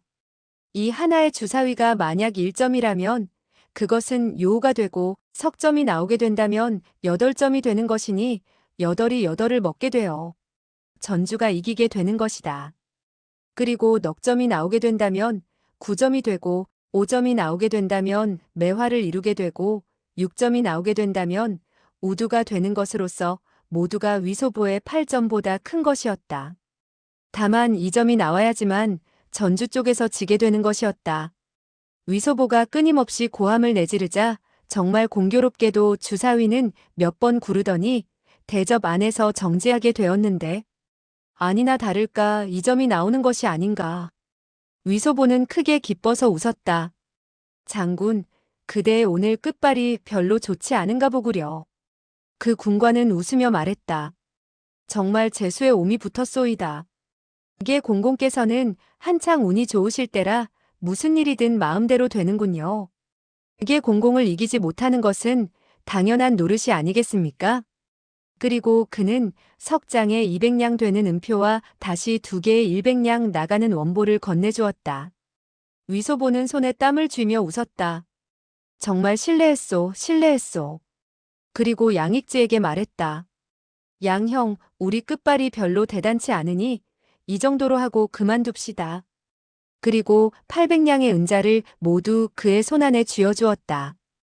양익지는 그야말로 무단히 횡재를 한 셈이라서 속으로 여간 기쁘지 않아 말했다. 이게 공공, 저 장군의 관명이 어떻게 되십니까? 위소보는 어리둥절했으나 곧 나직하게 대답했다. 물어보지 못했구려. 위소보는 곧 고개를 돌리고 그 군관에게 물었다. 대장군, 대장군의 조남은 어떻게 되시오? 그 군관은 웃는 얼굴을 활짝 펴며 몸을 일으키더니 공손하게 말하였다. 소장은 강백승이라고 하며 총병 대리입니다. 줄곧 강친왕야 휘하에서 일을 하고 있었습니다. 위소보는 웃으며 말했다. 강 장군, 그대는 싸움에 임하게 되면 백전백승할 수 있으나 노름판에서는 별로 빛을 못 볼 것 같군. 강백승은 웃으며 말했다. 소장은 다른 사람과 도박을 하게 된다면 그야말로 백전백승할 수 있습니다. 하지만 강한 자 위에 더욱 강한 자가 있다고 오늘 공공과 부딪히게 되니 강백승이 강백패로 변하게 되고 마는군요. 위소보는 껄껄 소리내어 웃으며 그 자리를 떴다. 그러다 갑자기 떠오른 생각이 있었다. 그 양가는 어째서 나에게 그 전주 이름을 묻는 것일까? 그는 잠시 생각해보며 곁눈질로 저쪽에 강백승이 주사위를 던지는 수법을 바라보았다. 그 강백승은 주사위를 들고 팔목을 움직이며 손가락을 구부렸다가 주사위를 내던지는 수법이 지극히 익숙해 있었다. 그야말로 강호에서 도박하는 데 있어서는 1등일의 고수가 아닌가. 조금 전에는 노름에 신이 나서 미처 유의해보지 못했으나 이때 그는 확연히 깨닫는 바가 있었다. 원래 저 녀석은 일부러 나에게 져준 것이구나. 그러니까 내가 잇따라 5판이나 이겼지 어찌 그렇게 운수가 좋을 리가 있나? 빌어먹을. 내가 돈이 많아지고 이기는데 별로 신경을 쓰지 않아서 그렇구나. 그렇지 않았을 때는 대뜸 한번 손을 써서 알아차렸을 것이다. 그리고 운남성의 양가만 하더라도 요령을 알고 있다. 그 역시 양호가 아니라 그야말로 양호를 잡아먹는 고수라 할 것이다. 그리고 그는 다시 생각을 했다. 어째서 안면도 없는 총병 대리가 일부러 나에게 돈을 져주는 것일까? 그야 물론 내가 황상 앞에서 총애를 받고 있기 때문에 모두들 내가 그들을 위해 좋은 말을 해주기를 바라는 것이 아니겠는가. 설사 좋은 말을 해주지는 않는다 하더라도 적어도 그들에게 회방은 놓지 않을 것이 아니겠는가. 빌어먹을. 그는 겨우 1,400냥의 은자를 써서 나의 환심을 사려고 하다니 그야말로 값이 싸구나 싸. 그는 상대방이 일부러 돈을 져주었다는 것을 알게 되자 이기는 것도 영광스럽지 못하다고 생각하고 다시 노름을 할 생각을 버리고 말았다. 그리고 자기 자리로 돌아와 음식을 먹으면서 찬극을 들었다. 이때 흐르는 한 토막의 극은 사범이었다. 한 여성이 행동을 해보이면서 노래를 부르고 있었는데 연신 좋다고 부르짖었으나 위소보는 도대체 그녀가 무슨 수작을 부리고 있는지 알 수가 없었다. 갑갑하기만 해서 다시 몸을 일으켰다. 강친왕은 웃으며 말했다. 소형제, 무엇을 듣고 보고 싶은가? 겸손해할 것 없이 분부만 내리도록 하게. 위소보는 말했다. 저 스스로 즐거운 놀이를 찾을 터이니 너무 예의를 차리실 필요 없습니다. 그러고 보니 낭하 쪽의 무사람들은 고함을 치는 등 야단법석을 떨고 있었다. 신나서 노름판을 벌이고 있는 것이 매우 재미있어 보이는지라 다시 속이 근질근질해졌으나 그는 속으로 생각했다. 보지 않는 것이 깨끗해. 오늘의 노름은 그만둬야지. 그는 지난번에 한번 강친왕부에 와본 적이 있는지라. 어렴풋이 집안의 사정을 어느 정도 알고 있어 발걸음 내키는 대로 뒤쪽을 향해 걸어갔다. 저택안 곳곳에 등불이 훤하게 켜져 있었다. 왕부의 무사람들은 그를 보면 공손히 두 손을 내려뜨리고 서서 그가 지나가기를 기다렸다. 위소보는 내키는 대로 걸음을 옮기다가 갑자기 소변이 마려웠다. 그는 변소가 어느 곳에 있는지 묻기도 귀찮았는데 마침 왼쪽이 조그만 화원인 것을 발견하게 되었다. 그리하여 그는 복도의 기다란 창문을 열어젖히고 어두운 모퉁이로 내려섰다. 그런데 갑자기 옆에 꽃더미 속에서 나직이 말하는 소리가 들렸다. 한 사람이 말했다. 은자를 먼저 주어야만이 내가 당신을 데리고 가겠소. 그러자 다른 한 사람이 말했다. 자네가 나를 데리고 가서 그 물건을 찾게 된다면 은자를 물론 주지 않겠나? 그러자 먼저 번의 사람이 말했다. 먼저 돈을 치른 이후 물건을 내놓는 것이요.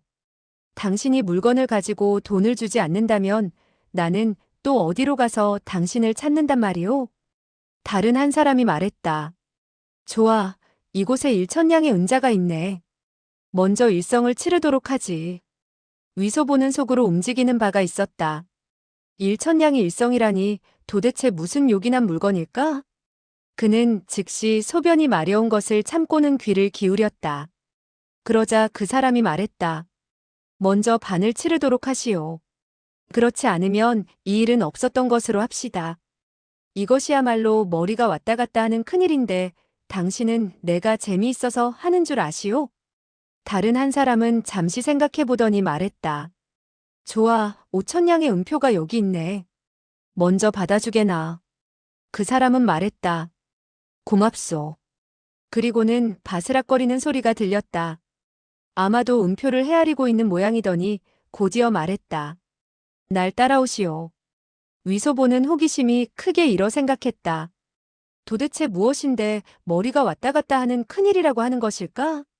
따라가 봐야지 하는 수 없구나. 그러자 두 사람의 발자국 소리가 서쪽으로 옮겨지는 것을 들을 수 있었다. 그는 꽃더미에서 기어나와 멀찌감치 서서 그들 뒤를 따랐다. 두 사람의 뒷모습이 꽃밭 나무 사이로 슬금슬금 움직이는 것을 볼 수가 있었다. 몇 장 더 나아가더니 그들은 걸음을 멈추고 좌우를 살펴보기도 했다. 아마도 남에게 발견되는 것이 두려운 모양이었다. 위소보는 속으로 생각했다.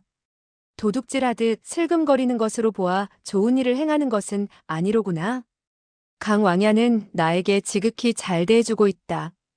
오늘 밤 내가 그를 대신해서 두 도적을 잡게 된다면 그야말로 이계 공공의 솜씨를 보여주는 것이 되지 않겠는가. 그리고 그는 더듬었다. 먼저 신발목에 꽂아둔 그 쇠를 무자르듯 자르는 비수를 꺼냈다. 그리고 두 번째는 겉옷 안쪽에 입고 있는 칼과 창이 뚫지 못하는 보물인 잠방이를 만졌다. 그러자 약간 용기가 났다. 이때 두 사람은 화원을 가로지르더니 한 칸의 정교한 조그만 집으로 들어갔다. 위소보는 발걸음을 죽이고 다가갔다. 그러고 보니 꽃을 새겨둔 창문 격자 사이로 등불빛이 새어나왔다. 그는 창문 뒤쪽으로 다가가 손가락 끝에다가 침을 바르고는 창호지에 구멍을 뚫고서 한쪽 눈을 갖다 대고 안을 들여다보았다. 안은 불당인데 열에 불상을 모셔놓고 있었고 그 신좌 앞에는 기름 등잔불이 켜져 있었다. 하인 차림을 한 사람이 나직이 말했다. 나는 1년 남짓한 시일이 걸려서야 그 물건이 있는 소재를 알아내게 되었소. 당신의 1만냥 은자는 결코 쉽게 버린 것은 아니라오. 다른 한 사람은 위소보 쪽으로 등을 돌리고 있었는데 그가 물었다. 어디인가? 그 하인은 말했다. 가져오시오. 그 사람은 몸을 돌리며 물었다. 무엇을 가져오라는 것인가?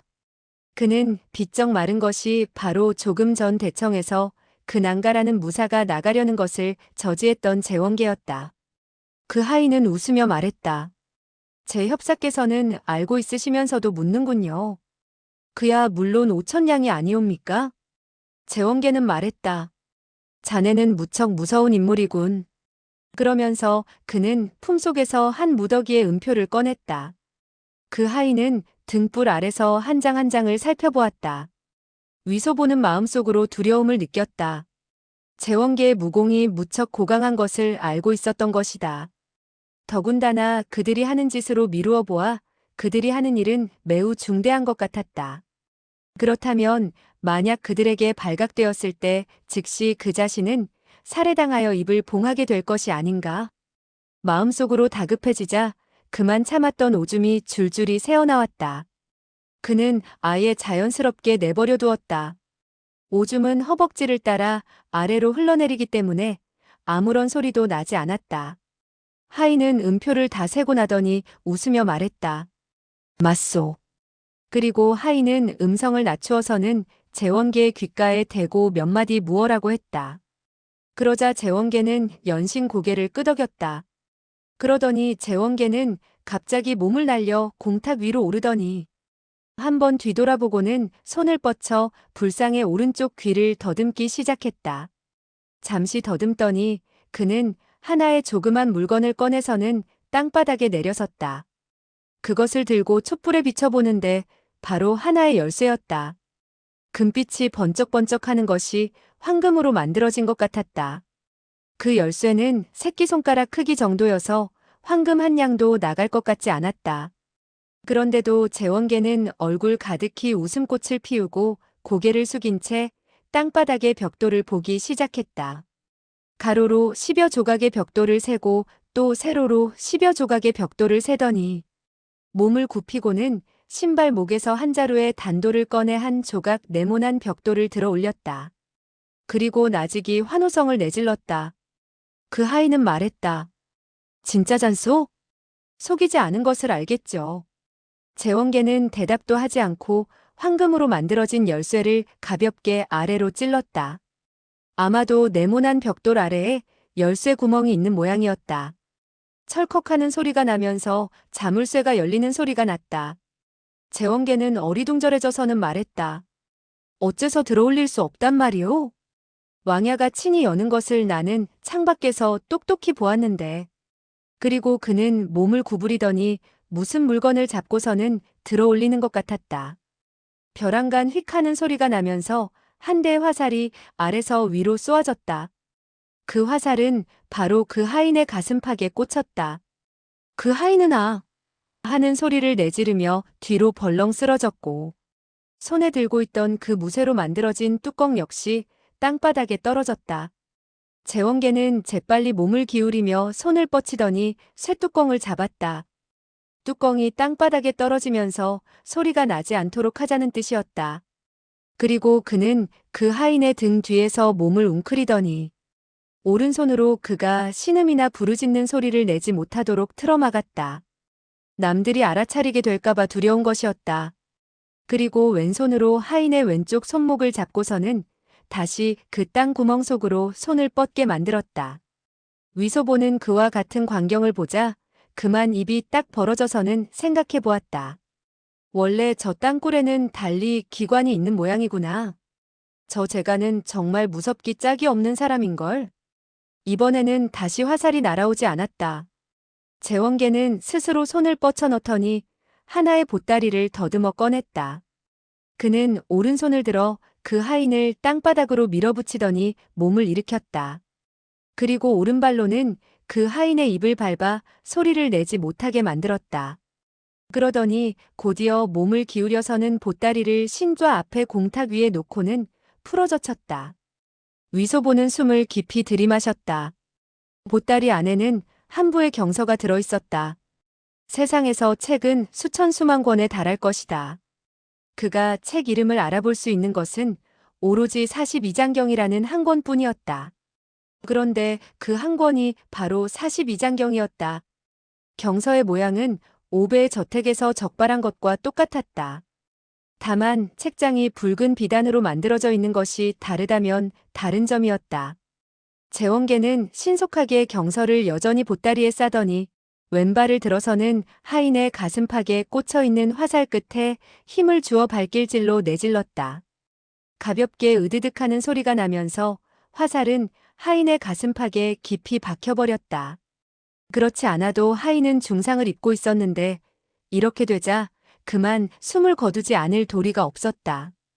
거기다가 입은 재원계의 오른발에 밟혀 있어서 나직한 신음만 냈을 뿐 몸을 몇 번 비틀거리더니 더는 꼼짝하지 않았다.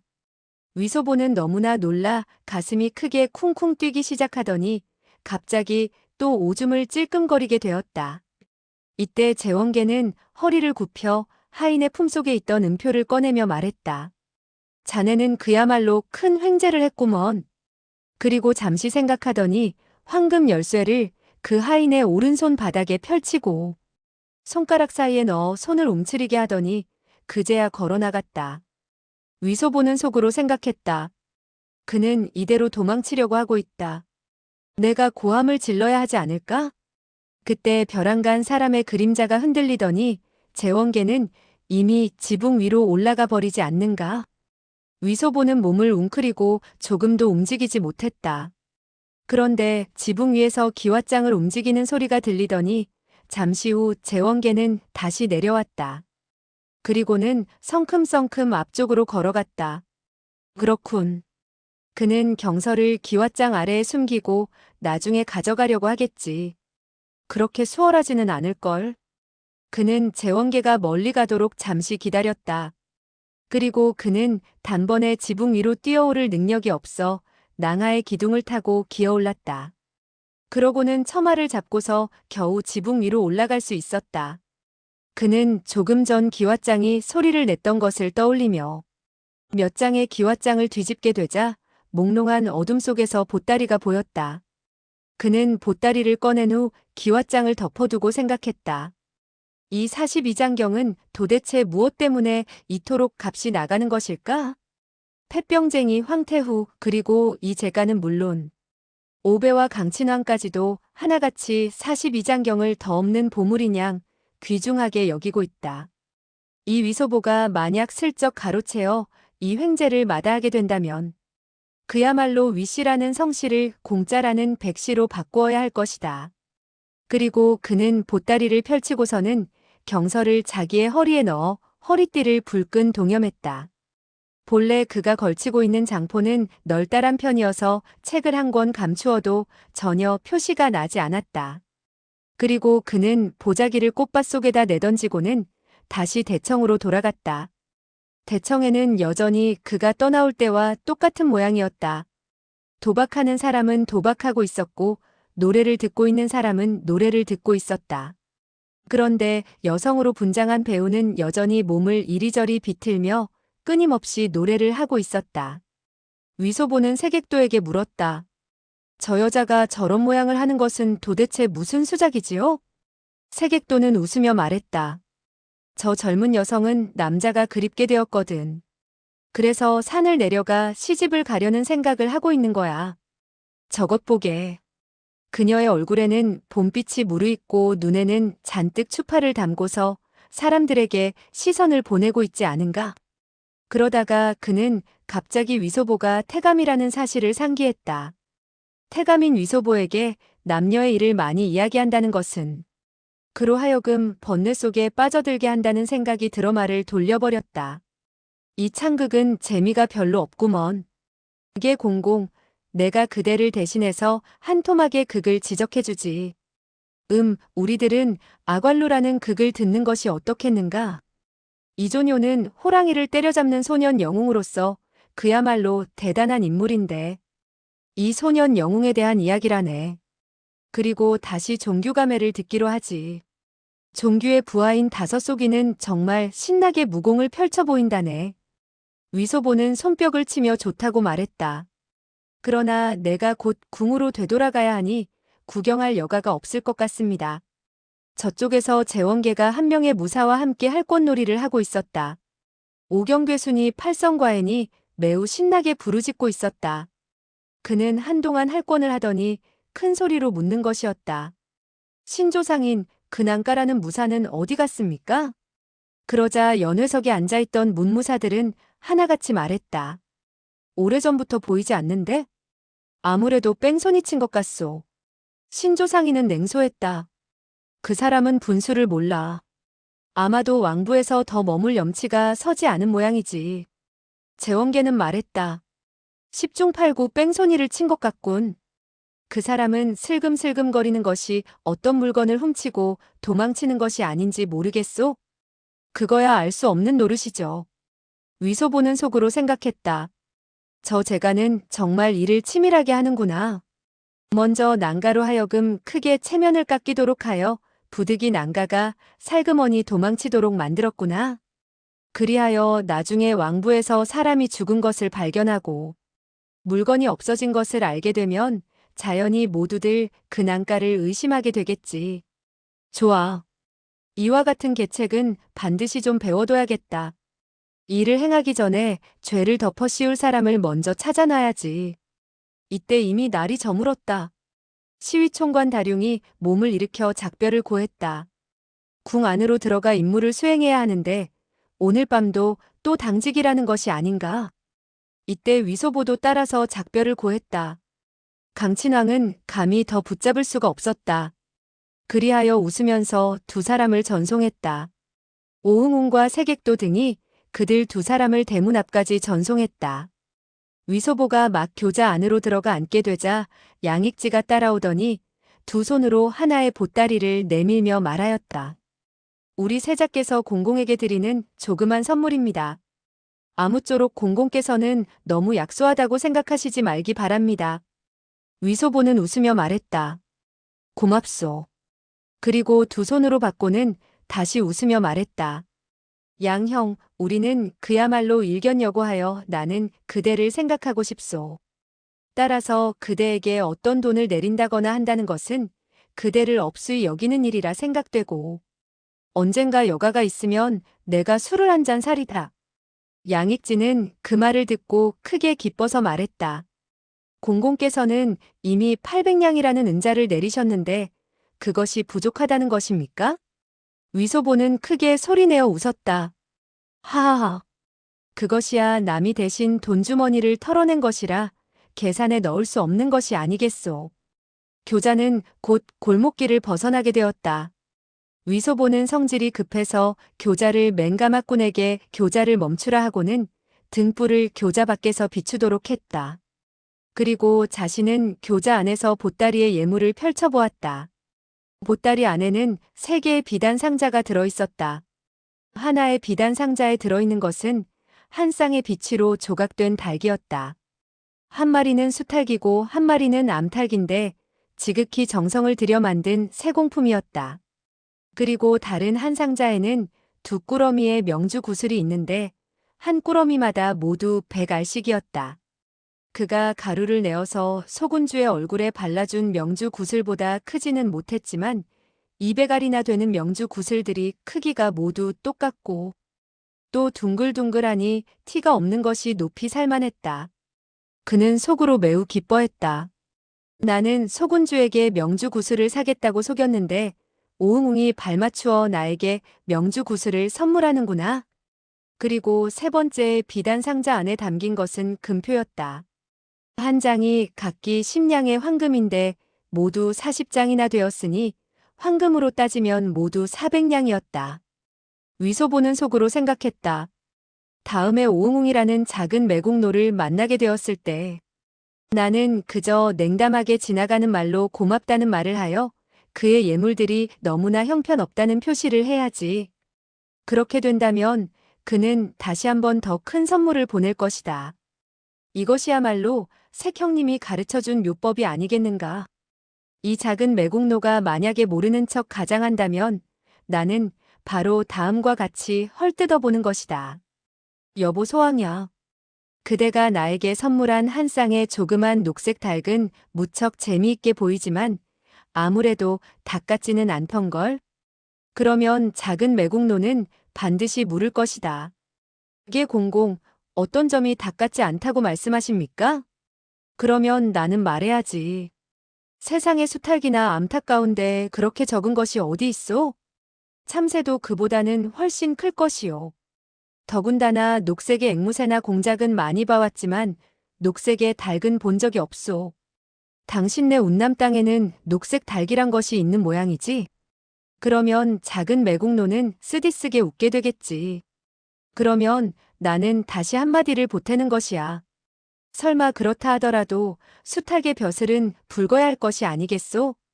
그리고 사실대로 말해서 암탉이 알을 낳지 못하고 있다니 어떻게 보배라고 할 수 있겠소? 하하하. 위소보는 황궁으로 들어가자 총총이 자기의 거실로 달려갔다.